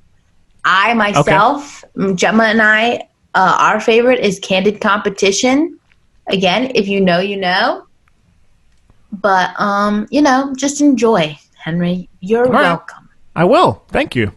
Thanks, Pamela. Yeah, thank you for the email or the Facebook comment. Yeah. All right, well, Chloe, you want to read your first one? Yeah, especially since my phone's about to die. I gotta get mine out of the way. Okay. Uh-oh. No, don't fret. Okay. Okay. Oh no, this started sad. Okay. Uh-oh. My mouth feels dry all of a sudden because it's so sad. Okay. The suspense. I care about you, just so you know that. Okay. You too, Henry. Okay, ready? Wait, who's it from? Who's it from? I thought we said that first. Yeah. This is from Danny. Okay. Hi, Danny. Spelled the Daenerys way. I hope that's not offensive. I don't know how they feel about Daenerys, but Whoa. Okay. I think, isn't that how it doesn't It is. matter. No, you're right. You're right. Okay. Anyway. things aren't... Should I do an accent? Let's... They say up north. I don't know up north, though. Like Antarctica? Or do I sound stupid? That's the top one, right? I probably... Or is that one? I don't know how many Antarctica listeners we have, but... Well, they say up north. I don't know if they're talking... Anyway, we love you and we care about you. We should say up north about here. That's funny. About North Carolina. Yeah. I like that. Okay. Sorry, Danny. Okay, I'm focusing. I'm back. Okay. All right. Things aren't great living up north. We're surviving. I'm glad of that. That was me. Sorry. Okay. My entertainment of choice is probably similar to Henry. World War II films. Not just any war film. Specifically World War II. Ooh. The world back then, much like it is now, has been flipped completely upside down. With at least most people coming together. I like that, Danny. Yes. Right. In many ways, it's comforting to watch stories of a world coming together for a very just cause, even when dealing with disaster and tragedy. But also showing the strength of what people can do in times of hardship. Oh my God, I'm going to cry, Danny. This is my person. I've been watching classics, including The Longest Day Classic. from 1962. That is a good movie. A Bridge Too Far from 1977. Yes. Battle of Britain from 1969. I haven't seen that last one. This is me again. I haven't seen the last one, so I check it out. I think all of those are on Amazon Prime for anybody out there. They might maybe Netflix. So check them out. Well, I've checked the first two off my list, so I guess I gotta get to the last one. Okay, we're back in now. The first two. Oh, wait. The first two are separated, like they're talking to me. Okay, the first two are very long, so they help the slow, isolated days. Those are my saving graces these days. Maybe they can be. Oh, that's sweet. Maybe they can be for other people too. Be safe out there, and thanks so much for doing that. Thank you, Danny. Yeah, thank you. To Danny's point, I guess I've watched the two ones, but now I got to get to the third one to know what's up with that. Right. Not to downplay Danny's thoughts. Don't step on any toes now. No. This is not a hot take. I would say those first two are the best ones. I think Battle of Britain is solid. Okay. It's like how I feel about Hateful Eight compared to Once Upon a Time in Hollywood.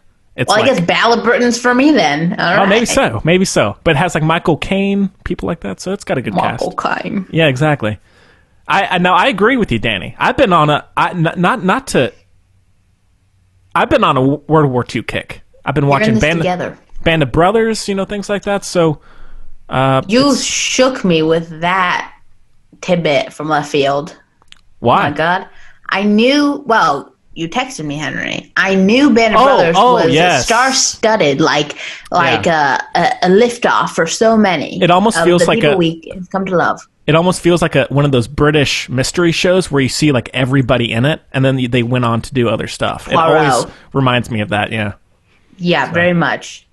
But James McAvoy popped up. Yep, he pops up in one episode, and then there's also Tom Hardy. We know Fassie's there. Michael Fassbender's in there a couple times. It's quite a good cast, but jam packed. Yeah, that's good. But thanks, It's Dan. basically like the precursor to 1917. Yeah, just popping in the celebrities who all look basically the same. Yeah, wow. pretty much. Yeah, that's great. Yeah, well, thanks again. That's so nice. Thanks for That's a really good point. Yeah, good ideas, Danny. All right, well. All right, so now the next one I have, let's see. Oh, this one. No, I don't want to pick favorites, but this one has a good payoff. So it's, okay. I think it's something that listeners, no Hateful Eight. listeners of the show for a while will enjoy, as will you, Chloe. I think when I saw this, I said, "This is the best." Not to say, Danny, you're great. You're great, Danny. Don't worry. All right, so I'm gonna keep the name a secret until the end. All right. Okay. All right. Okay. I'm holding out for canned tuna, but let me. Yeah. This person says it's nice to be home. That's what I say. I've been on the road. I've been on the road so long, and while I feel terrible about everything going on, I've still been absent from my family's life for a while now. And that is a tough spot. Silver linings are allowed. That's what you need to get through. Yeah. And even though danger is just right outside the door, getting extended time with my family has been very calming. Beautiful. I hope that's the case for others as well. My entertainment choices isn't so much TV as my sister and I find that we cling to the news a little too often. Yeah. So, books have been our escape. Sitting out on the porch, each of us reading or listening to music. I love it. There's also a small wooded area near our home, and often there will be deer and the like A creek. appearing here and there. Watch out for that hunter guy of Chloe's. Yeah. Or me being in your creek. Yeah. That is often enough to keep us entertained and relaxed. And here's the kicker. Okay. And yes, this is the Katie from way back when. So. Katie! Yeah. Katie! Katie from me! Oh my god! This, I'm not even. I can't tell you. That filled me with joy. So yeah, if you have listened to the show for a while now, we had a listener, Katie, from one of our first episodes, who sent us in a question. The first time I was on, I'm pretty was it? sure. Okay. And we've Maybe kind not, of but- thrown her name around once, Katie from New York. here and there. And so yeah, she was kind enough. is So thank great. you. And This is. No, it go means on. it means so much for us, for someone to be listening that long. You know. I mean, to make a movie a reference here, I feel like when Jessica Chastain realized that her dad had been trying to communicate with her the whole time. Whoa. Interstellar. Except we're Matthew McConaughey. So maybe it was... No, I feel like Matthew McConaughey realizing that Jessica Chastain realized that he was trying to communicate with her the whole time. Yeah. Wow! Yeah. I mean, This Chloe, made my day. yeah. Chloe, can you believe we're coming up on 3 years now? I absolutely cannot. Is that Crazy. true? Yeah. Oh, that is true. In June will be 3 years. Whoa. So, 3 Well, years young. yeah. Well, Katie. Yeah, exactly. Well, Katie, thank you so much again. It means Oh a my lot God. to hear from someone like you and from everybody. So, Absolutely, whether Danny. you're new or if you've been listening for a while, please send us stuff. All right. Well, Chloe, you have I got a more. couple more. Yeah. I'm going into my thing. I've always struggled with watching classic films. A lot of people we know do, Henry, you know. We're Yeah. in the... Yeah. Sure. I want to watch them, but often I can never seem to pick the right one. Mostly I'm told to choose the hits like Citizen Kane and The Godfather. Neither do too much for me, I'm embarrassed to say. Don't be embarrassed. I did luckily find a cool system to go about it. This is amazing. Beginning in the 1910s, I built a time machine. Okay, sorry. Beginning in the 1910s, I watched one film from each decade and worked my way up to the present. Most ones I choose, I do not know much about. It's been very enlightening. I love that. I'm not what you would call a cinephile. I'd call you a cinephile, Benjamin Griffin in Alaska. Sorry, I don't know if we're supposed to say the whole... No, it's fine. It's fine. That's a great name. Okay. I call you a cinephile, my man. Okay. I'm not what you would call a cinephile, but I'm trying to indulge. Wow. Look, Katie, I'm happy to hear from you. Danny, you're great. Somebody else using... Do you know how much I get fun? You've witnessed me getting made fun of for using whilst. Henry, you have witnessed this. Yes. People get on my case about it. It's a real, very useful word. It is. Thank you, Benjamin. God. Okay. But I'm trying to... Okay, I'm so sorry for keeping interrupting. I'm not what you would call a cinephile. We've got that. But I'm trying to indulge in whilst I have the time to learn more about a subject I've been iffy about for a while. Try it. Silent films are so interesting. Hey, I agree. Women from Alaska. In Alaska. I agree. These are great, Henry. They are great. That is very true. I agree. Use it as a tool. Use the time as a tool. Yeah. You know? A friend of mine feels the same about classic films. And I would, again, like just as Benjamin said, don't go for the hits. Don't go for the top 20, you know. Citizen Kane's heavy duty. And Yeah. everyone kind of, you know, and it's good. It's really good. But, no, I love it. Go for Nightmare Alley. You know what I'm talking about? Yeah, go for Psycho, Rear Window, you know. Okay, you picked the most, I'm sure. But those are much more accessible to, like, rather than Citizen Kane, you know. Okay. Just a very simple, you know, thriller. Embarrassingly, I often forget the name. Well, my favorite Hitchcock movie is Shadow of a Doubt. Ah. But it's quite tied with one that I embarrassingly always forget the name of. I always think it's called Bewitched, which it's not. It's just a TV show I really like. What's that movie called? I don't know. I don't know. Continue, Henry. Your little thing while I... But yeah, and now silent films are an even tougher game. Kudos to you for going for it, because there are some great movies in there. You just need to be ready to... Spellbound! Oh yeah, that's a good one. We all knew I was going to do that. Spellbound. Oh, also The Trouble with... If you're feeling a little funky and you want to lean into it, watch The Trouble with Harry. I couldn't love any movie more than that. I used to think about it all the time. For sure. What's so yeah, if you want to get into classic films, don't watch what they consider to be the top 5 movies ever made, best movies ever made. Those aren't really the ones to start with if you are interested. Experience for you, your personal journey. You don't need to rely on anyone else's. Citizen Kane is for... You got to write a paper about it. For a school, it's good. But that's for a school situation. Don't fret about it right now. And also, another little thing is you can always watch some old television as a little segue. For sure. For instance, we're talking about Hitchcock, which might just, I don't know if that's just Henry and me going off on our little thing, because we love Hitchcock over here because we're basic. Sure. But his TV show, just watch an episode of that. Watch some Twilight Zone. That'll get you going, you know? And Billy Wilder is another good director to go explore. Yeah. So. Oh, tons. Oh, it's very exciting. The world of movies is very exciting. It's true. I need to do that again as well. I really do. We all know I really don't like rom-coms nowadays. I like a TV one, but I love a rom-com from the good old days. I love Bringing Up Baby. We all know I love The First Year of Ginger Rogers. I love Thin Man. I love it all. There's so much to explore. So yeah, find your own avenue in that to get into the world. You don't have to go with the hoity-toity, I'm so smart. Says who? And the thing is, the great thing is, especially with silent films, once you get into it, you're in it. And there's a whole world. Subtitles. Exactly. There's a whole world to explore there. So again, wouldn't that be dope if movie theaters brought that back with the piano in the corner? Oh yeah, be cool. I love it. Yeah. Even just with Charlie Chaplin. Oh yeah, I love Charlie Chaplin. Yeah, who don't? Yeah. Sad man. That's also a good one. That'd be fun to pair, like a Charlie Chaplin movie with the movie about Charlie Chaplin. Yeah. Robert Downey Jr.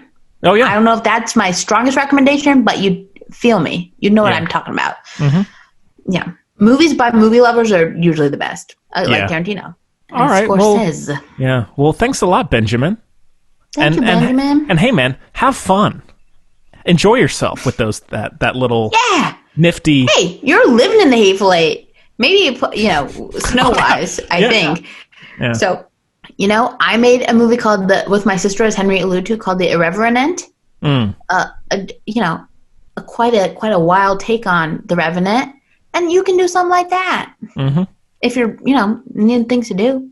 Yeah, makes you feel closer to movies. I think making them, even if they're terrible quality or whatever. Right. Yeah. Cool. Well, I mean, like not the. You know what I mean. I mean, we all know I have an issue with sound. Like if the sound's not great, who cares? All right. Well, I have one more. So this one was on Twitter from... Henry, I banned myself from Twitter, by the way. Did you? I couldn't do it anymore. I had the most annoying discussion. I was being so nice to this person, like very reasonable. Terrible. Oh, yeah. I had to ban myself. You can't, You can't tempt them. That's the other thing. They commented on something I said. I said, who the F are you? And I wasn't saying anything mean. Anyway, so I'll get back on eventually. Maybe after, 2020. 2021... Hashtag that Vampire Weekend song. I'm coming back, Twitter. Don't worry. Nice. I know there's a huge hole from where I was, but... We'll miss you there, Chloe. Danny, maybe you get on Twitter. Yeah. All right. Well, yeah. All right. Well, this one is from, it's all one word, Mia Santalova. They say, normalcy is what I miss. I am a teacher, and I miss seeing and engaging with my students. Me too, Mia. Wow. But Oh, they came through. Guess what? We created a message group where we all submit entertainment ideas for others to enjoy. I learn about new movies and TV shows each day from them, as well as from the Film Buds, of course. well, Of course. No question. I've been indulging in Netflix originals lately, the great and the terrible. My list has a variety ranging from the fantasy series The Umbrella Academy oh, heck yeah. to the childlike show The Epic Tales of Captain Underpants. Okay. For films, I've seen The Heartbreaking Beasts of No Nation, an amazing movie. Maybe not to You lift up... can tell this was written by a teacher. This is very nicely written. Right. Maybe not Beast to of No Nation's so good. is. I mean, yeah, exactly, Henry. Yeah, We should review that at some point, honestly. we should. An amazing movie. Maybe not to lift up spirits, but quite a movie nonetheless. Also, I am the pretty thing that lives in the house. Oh, you're braver than I. Right.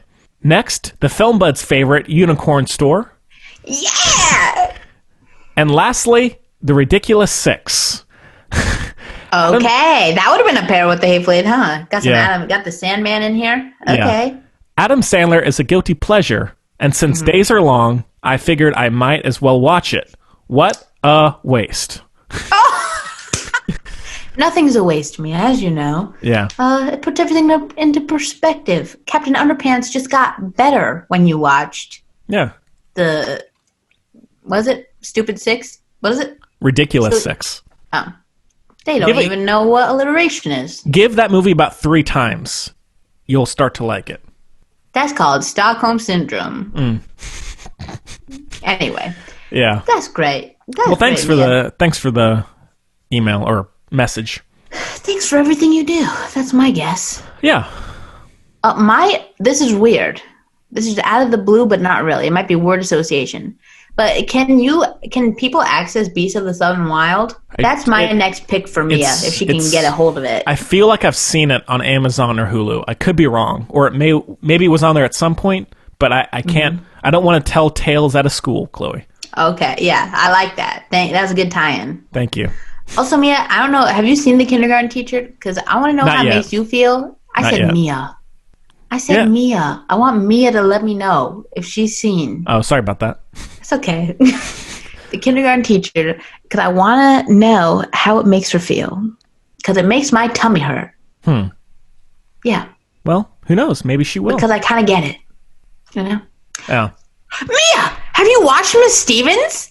I mean, we should start a teacher exclusive. No, you can be involved, Henry. Don't worry. Okay. We should start a teacher whatever movie little club, because there's lots of movies about teachers. Why? I don't know, but you know, Yeah. I guess everyone hopefully knows some. So School of maybe that's Rock. it.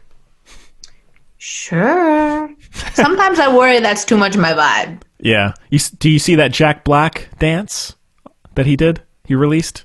He did like a dance in his underpants. I somehow either missed it or I blocked it out. Yeah. Tough call. It was a lot of fun. Oh, can I bring up my favorite recent thing of that kind of deal? Please. I don't know if I've told you this, Henry. I think I've told everyone else in my life, so much so that people have started telling me back how much I would like it. I said, you're darn skippy, I would. Obsessed. And this fits right into every aspect of my personality.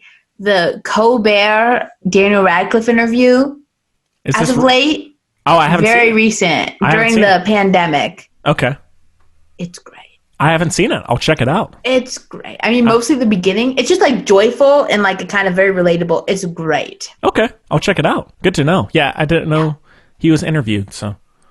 Oh, yeah. Now, have you or are you going to check out that Escape from Pretoria movie that he's in?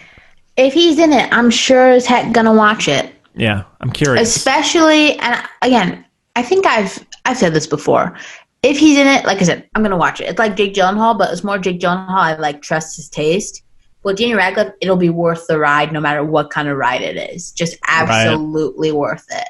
Yeah. And especially with that kind of thing, it's like I can take the time as well, especially given the circumstances, to kind of educate myself. and I really like that. Like the same thing was with very different, but Watchmen on HBO. Oh yeah. I really educated myself about that whole thing as well, because a lot of the stuff they talked about was real. I had never heard of it, and I said, "This is." Because when I was watching it, I said, "Well, this is I assumed that it was alluding to a lot of real atrocities, but in kind of a little thing that made it like, wow, that is like, whatever." Turned out, wholly real situation. Yeah. That was not very long ago, and I said, "Oh my god!" Wow. So that's kind of the beauty of movies as well. Yeah, for sure. All right. Well, did Regina King get nominated for that role? I don't know. Think so. I don't want I don't want to. Yeah. Right, we never speculate. Yeah. Well, thanks for the message. I have one more. Yeah. Oh, I know. And I was just thanking Mia for her. Oh, sorry, Mia. Her kind words. Now, I'm sorry. Now, Chloe, your last one is from another local who was also friend of the show. He was on the very first episode of Film Buds. So he might be. I hope you don't take this personally, Henry. I'm gonna try to not offend myself here. He might be the most avid movie lover I know. Oh no, he is someone who, at least during normal times, will see literally every movie that is out in a theater. Lives and breathes, and it's so inspirational and beautiful. Yeah, like he posts every day, "Oh, going to see the 2:00 of this, then the 7:00 of this," and so he sees more movies than anyone. Yeah, so I would love to get him back on even through video or whatever. So, but from our friend Will Davies is his name. Yeah, I'm excited. Thank you for giving me this one to read, Henry. I feel like this is like an honor. Of course. Okay. I started with virus/economic collapse movies like Contagion and Big Short. That's smart. You got to educate yourself. You gotta acknowledge your feelings. Okay. Primarily, I've been revisiting films from my childhood: The Mighty Ducks and its sequel. I had no idea The Mighty Ducks had sequels. Okay, I'm sorry. And its sequels: Honey, I Shrunk the Kids, Jumanji, and Cool Runnings. Which is your favorite of those three, Henry? Mine is Jumanji, hands down. I would agree. Since I can't go see the new Bond flick. Oh, he loves James Bond. That's too bad. Oh no! Oh, see, now this is the other thing. We I guess we skipped over news. So his two movies he wanted to see this year were James Bond and Top Gun. Oh, Top Gun. Oh, Top. Both got moved to November and December. He said he was furious. He ranted on Facebook. Jeez. I think Top Gun is one, not James Bond, but I think Top Gun is one of the ones that could have come out on whatever. Yeah. But anyway, since I can't go see the new Bond flick like I was planning on April 10th, I'm planning to rewatch Daniel Craig's Bond debut, Casino Royale, classic, on that date. I haven't been entirely without my favorite series, though. I did rewatch Dr. No and hope to continue rewatching 007. Nice. Will Davies. Hey, man, you're killing a living it. legend. Yeah. Well, yeah. Well, it's a good plan. There's lots of comfort. Yeah. No. That's and I'm so sorry to hear about. If you're listening, I'm so sorry about your the delays. I can imagine that's frustrating, but all right. It does suck. We have some of those as well, Henry, but obviously, yeah. Because the only one that I'm curious as to see if it's going to move is Nolan, Tenet. That's the only one that hasn't. That's the one I was thinking of. Because Wonder Woman is pushed back, Black Widow's pushed back. All the major ones are being pushed back. Tenet. Not Tenet yet. I don't know if Chris is saying, "Hey, I'm going to give you a little moolah." He gets him up his sleeve. He's give you a little moolah. Sleight of hand. No, I don't. That's not his style. It's like, you need to show my movie in a theater. Safety first. I know. I'm kidding. No. And he's like, that's what made me think of it. I was trying to think of Tenet, and he's like, Tarantino, because you have to like go into this little room, little closet to read the script, and then leave again. Right. Yeah. Oh, I can't wait for Tenet. Yep. But I'm also, I'm fine with waiting for it. But Yeah. I feel like there aren't any that I'm so upset about, No, me neither. which is weird. Yeah. But kind of good. Kind of weird. I will say, if Little Women had gotten pushed back, I'd be upset. That's true. Mm-hmm. But I'm the kind who falls in love with something after it's, Right. I gotta get to know you first. Yeah. I may have to buy that Birds of Prey digital. I'm very tempted. I do want to watch it again. You're still talking about it, and I think that means it's time to do it. Time to go for it. Yeah. Come on, Henry. Come on. Put in your code. You can do it. Yeah. Do you get a physical one later? Is that part of the deal? No, it's just It should be. a digital. Yeah. Now, if you buy most Blu-rays and 4Ks come with a digital version. That's what I'm talking about. So can you do that? Yeah, but that wouldn't be until like May. That's close. Yeah, I don't know. We'll see. That's we'll see. nice, though, because then there's the anticipation. You know when it's coming. That's kind of Yeah. nice. It's like soon. Yeah, I will keep you updated, everybody. All right. I know everyone is just on the edge of their seat, but I think that's right. I'm gonna do my best to come up with a good answer, good decision. Okay. So, all right. Well, thanks. Thank you so much, everybody. Thanks so much for the emails and everything. And again, the Thefilmbudspodcast at gmail.com. So even if you're listening for the first time, send us and it doesn't have to be a paragraph form. It can just be, hey, I'm watching this, I'm watching that. So Idiot. Yeah. You can end it with idiot. We'll still read it. yeah. Yeah. Also, if you didn't hear yours, you might have missed Henry's little tidbit. You got your own little thing. So yes, I did. I read 2 on the promo. So if you did not hear yours, you have your own little exclusive show that was released, I think, the day before. So it's there. Don't worry. We didn't miss anybody. No. I hope. But we miss you. Yeah. All right. Well, Chloe, do you want to do picks of the week, or do you want to call it a day? Up to you. I have some good ones, but I won't go on and on, but I have some too. So, and now you probably have a lot. I have a couple. Now, are we going to talk about the ones that we talked about on that video, or no? No. Okay. It's coming. It just Okay. freaking Steve Jobs is haunting us from his little. Now is the Tiger King commentary on that video, or should we talk about that separately? We can do both. I chopped it down so it'd be interesting. Okay. And now I have seen more of it, and I actually have a good thing to say. Then you about go for it. You go Okay. for it. It'll be separate enough. You should go for it. So I guess nobody's caught it because we haven't released it. So we did do this I commentary barely got it.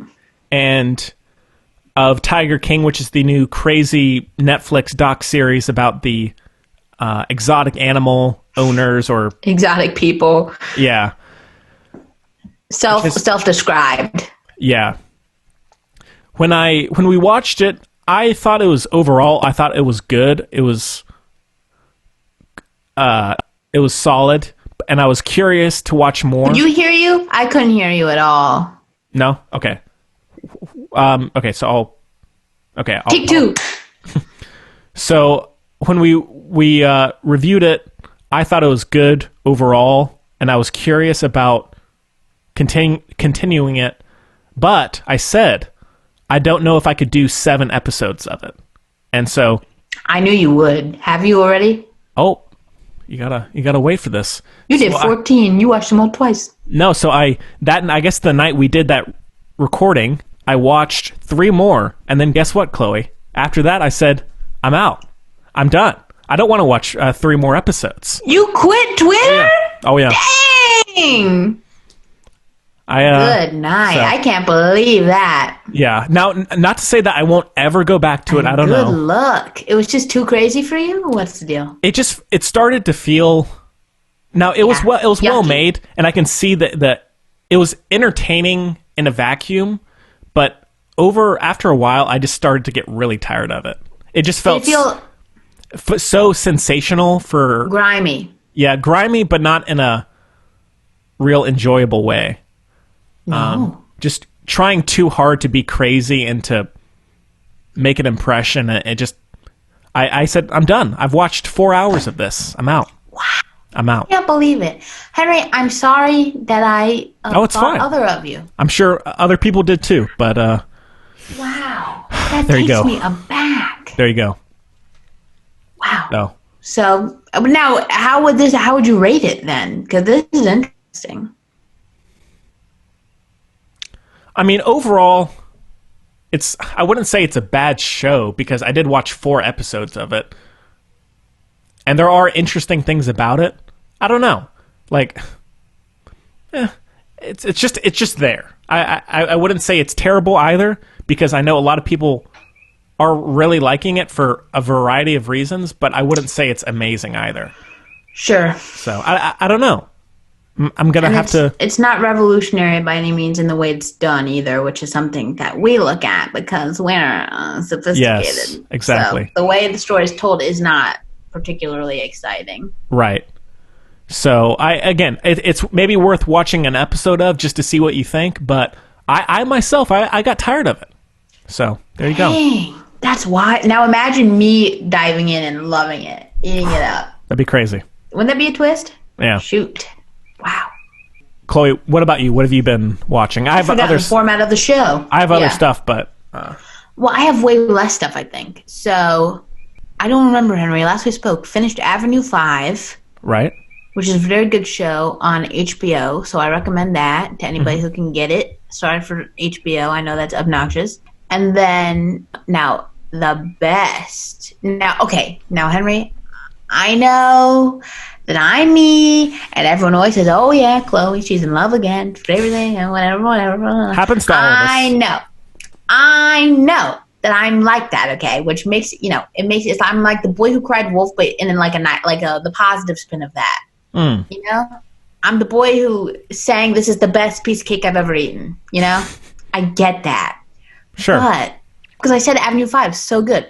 Oh! Wait, I'm totally going... I said this a while ago as well, I think. I called... Or did I tell Gemma this? I don't know. But in any case, people are used to me saying the same thing over and over again. It's okay. So basically, Avenue 5, so well written. I equated it... And it's very funny, well acted, whatever, fun idea. I equated it with 30 Rock, which I think is better written than Parks and Rec. But I prefer Parks and Rec in spite of myself. Same. And... Parks and Rec in this situation is absolutely, and this will make perfect sense, beautiful tie-in, Miracle Workers, starring Daniel Radcliffe, Steve Buscemi, and a lady that I don't know, but good on ya. Yeah. And it's just the most magical, sweet, thoughtful, beautiful show. And it is truly perfect for this time, I think, because it addresses that the world is a messy, not ideal place and very whatever, but it comes together and it shows that everything has a little bit of sweetness in it, and when all that comes together, it can move them, and it just is such a beautiful thing and a beautiful payoff. And the acting, as we all know, I think Daniel Radcliffe is like the most fun person to watch on screen. Who's a close second though? Buscemi. Like, it's a great show. He's great. I love it. And it's an anthology series. So you get your chef's kit. You get your ending every season. You know what I mean? Yeah. Yeah, I do really want to watch it. I'm excited for you. It's the best. It's the best, Henry. It's perfect. It's the perfect antidote for everything. I guess that's in bad taste given that. But it's so beautiful and good, and it just fills you up, and it's hilarious. It's also very funny. Yeah, and it's a little bit otherworldly. We know I'm a magical realism gal, right? I also love little short ditties, so it's kind of in that vein. And again, the anthology aspect of it is really fun because it was supposed to be a one-off. It's by this guy Stephen Rich, but it was very successful, and so they're like, okay, do a second one, but in the less obnoxious way, they didn't continue their finished story. It's just the same people, same writer, same feel, same kind of, that I love in a whole new setting. Interesting. Yeah, so season 1 is like heaven, basically, hence Miracle Workers is the title, and Earth, I believe, kind of as it is now or then, which was like, like a year and a half ago, 2 years ago. And then the second season is called Miracle Workers: Dark Ages. And it's very topical and poignant and satirical, but also, again, fun and sweet and lovely and nice. Just, I don't want to be spoiler, but I'll give you a spoiler about this. You're not going to get a tummy ache from the ending. Just is what you want. It's what you deserve right now. Okay. Beautiful. Cool. Yeah, I do want to watch it, so I'll give it a look. I love watching Daniel Radcliffe do anything. Yeah. Again, for a valid reason. He's great. Yeah. All right. Well, anything else for you? To be honest, not that I can think of. Okay. So, but probably, it's fine. Yeah. Well, hopefully not to repeat myself from the video that will come out later, but I did rewatch Band of Brothers, as I said, which is the HBO series from, I think, maybe 2001. It's old. It's quite old. But it's an oldie but a goodie. It is, yeah. It's executive produced by Steven Spielberg and Tom Hanks, and it's very much within the Saving Private Ryan feel and vibe. It's this. Yeah. It's about the 101st Airborne as they are dropped into France, or into Normandy, I guess I should be more specific, on D-Day, and then it's about them going through Europe and then eventually reaching the concentration camps. But they were one of the most heavily, I guess, saw some of the most battle of any group during the war. But it's very star-studded, and I will go ahead and say this, Chloe. I don't know if this is a hot take. I don't know. Even though this is a 10-episode miniseries, I would go as far to say that along with season 1 of True Detective, it's one of my favorite seasons of a show ever. I wholeheartedly, surprisingly agree. If Danny hasn't watched this is your shtick. Yeah, it's so well written and it's so poignant. It makes me cry. Like, it makes me think of, especially the end, because my grandfather was very much like, he was in the war and he was at the concentration camp. And you know the little Jewish guy who started speaking Yiddish? Yeah. That was literally my grandpa. And so there's kind of that. But, like, it feels like I've heard the stories and I've seen a lot of real pictures, but, like, it feels very grounded and real, not, like, obnoxious. Like, it has a story to tell for purpose, but it's so well done. Yeah, it is. It's all the things. It's all the things. Yeah, and it does have a lot of great action in it. Like, the war scenes are amazing, but also there are so many. The one thing that's great is there are so many characters, but all of them, for the most part, have a very memorable moment to make an impression. Either it's through performance or through the writing, and it's amazing. Yeah. So check that out if you just want to watch it. Oh, go ahead. It's very well paced as well for what it is. Yeah. So you can watch it like a psycho. You're not psycho. You're perfect. It's a weird time, but you can watch it like that, or you really can do it like this. And either way, it's great. Yeah. So check that out. That's on Amazon Prime. And then also, along with that, I watched the complement series, The Pacific, which came out about 5 or 6 years later, I think. Yeah. And it's by the same people. I don't know if it's the same directors and same writers, but it's Spielberg and Tom Hanks producing. This one is good, not nearly as good. The one thing... It doesn't shine as bright. One thing, Definitely. Rami Malek is in this. Well, that for me is not a bonus. Not a great Southern accent. I'll just say that. How do you mess up a Southern accent? Oh, it's done a lot. God. Yeah. There are so many to choose from, and it's so much fun to do. Yeah, the main series, as you brought up with Band of Brothers, the pacing on this one is not nearly as good. I feel like there are a lot of stops and starts that kind of kill the pace, and also the action feels... I'm fine with it being gritty and intense, but it feels tiring after a while and not really in an effective way. It's just like, let's get through this stuff. And so it's still very good. It's still moving and it's still well made in a lot of ways, but not nearly as good as Band of Brothers. It kind of feels like the last season of Game of Thrones. Yeah. So it's worth checking out if you do like Band of Brothers or if you like World War II stories, but check out Band of Brothers first. Definitely. So. Honestly, I can't even... And this says... I don't know what it says. It might say a few things. But I honestly can't remember if I finished it or not. The Pacific. Yeah. Band of Brothers I've seen time and time again. Oh, really? That holds up. Even me. Yeah. Wow. up. But yeah, the thing that really makes it is the characters in that show are so interesting, and it holds up completely, really. So, and then also I watched Dark Waters, the Todd. What's the guy's name who did Carol? Todd Haynes. Todd Haynes. That'd be interesting. Who did Carol? And this came out. That'd be funny. That would be. That's a tie-in. That's a fun game you can play with yourself. There's Todd Phillips, Joe, and then Joaquin, and then Rooney, and then great. There you go. This one came out last year. Kind of came and went pretty quickly, but it stars. I don't even know what we're talking about. It stars Mark Ruffalo, and it's about the DuPont. Oh, I've seen that.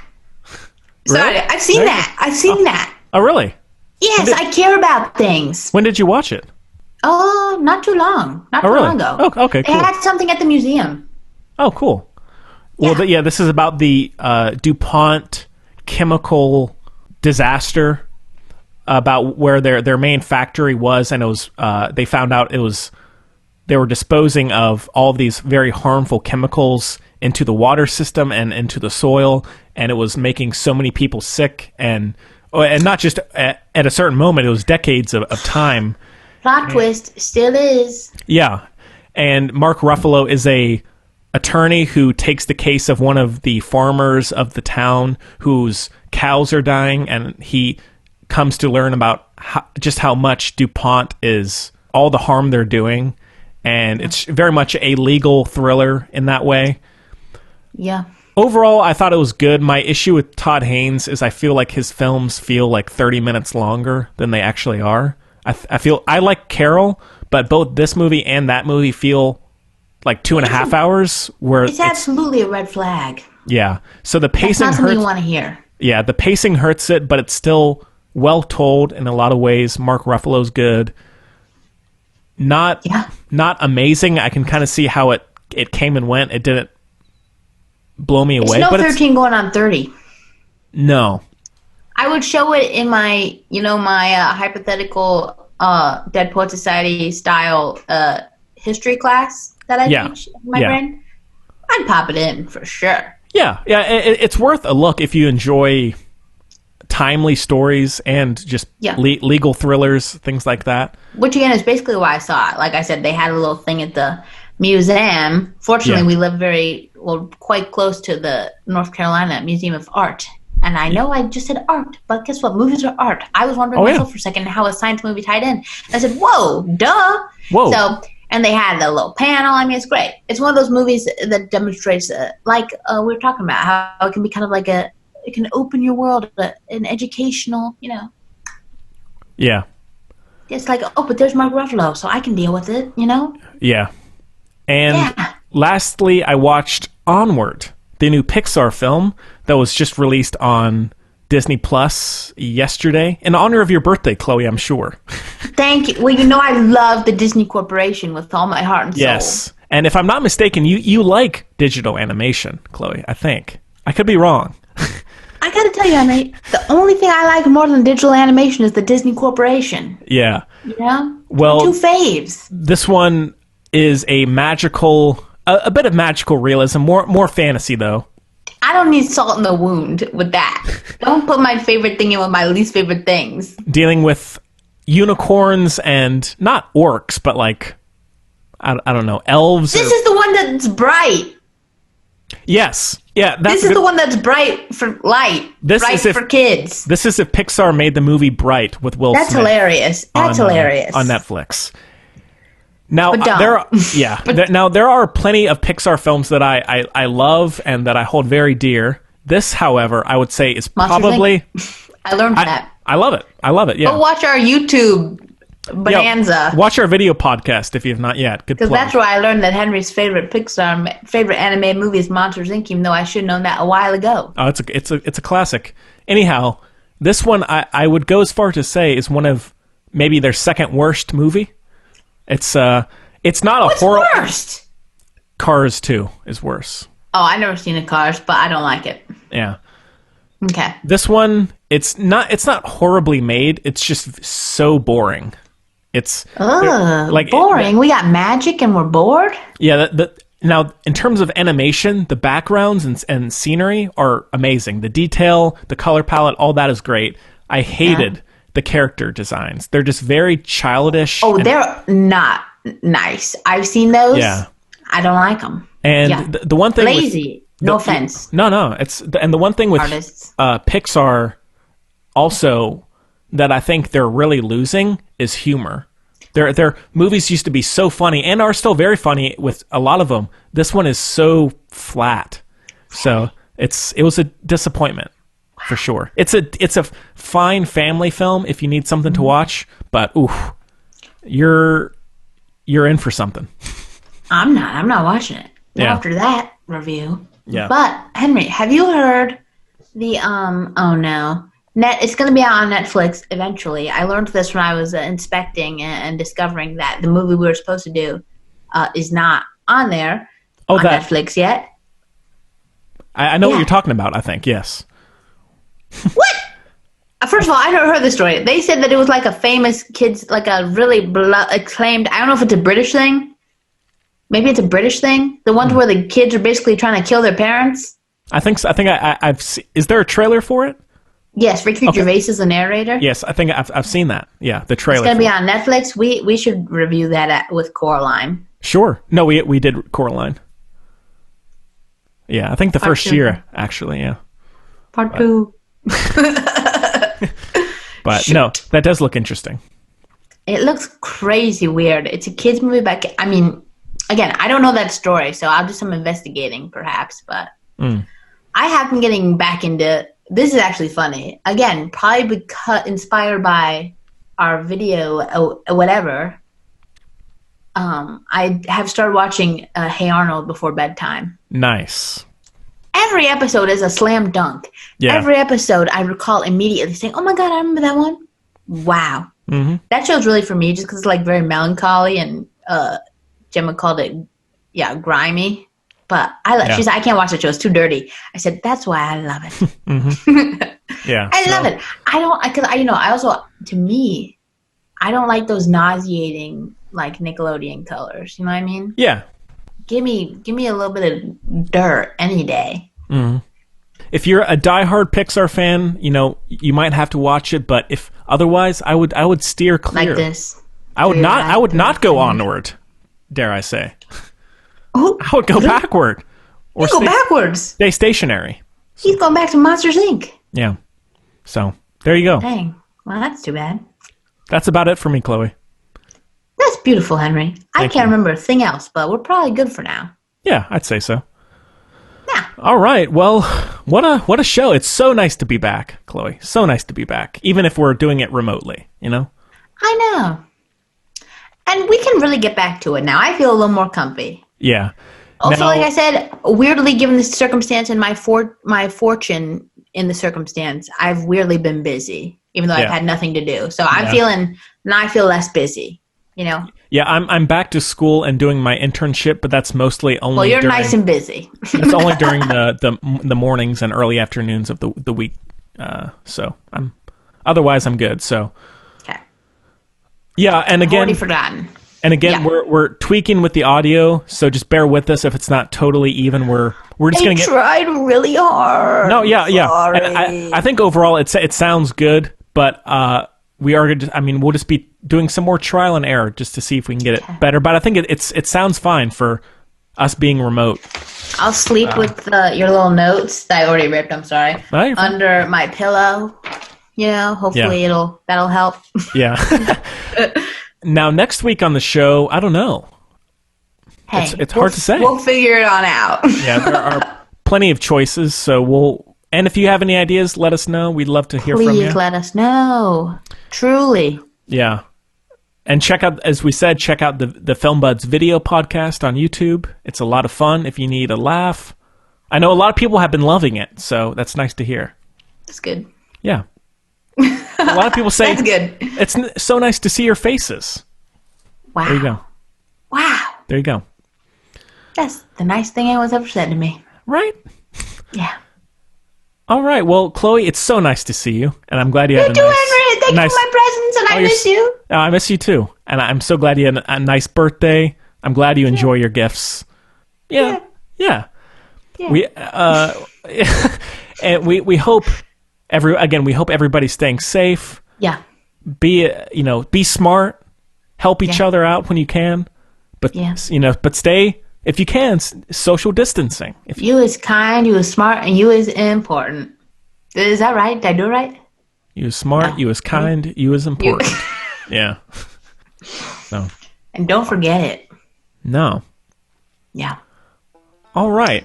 Well, and don't overestimate how many toilet paper you're gonna use. Okay, you wouldn't, film buddies. I know that. Okay, don't overestimate that. No, they're good about that. They're good about that. I think so. We have a good crew here, Chloe. Yeah, yeah, I agree. So. I went like this. I keep trying to adjust an earbud that doesn't exist. Oh, it's down here. It's not in my ear at all. Crazy. I know. All right. Well, we hope you enjoyed it. 12,476,832nd as much as we did. And we'll see you next time.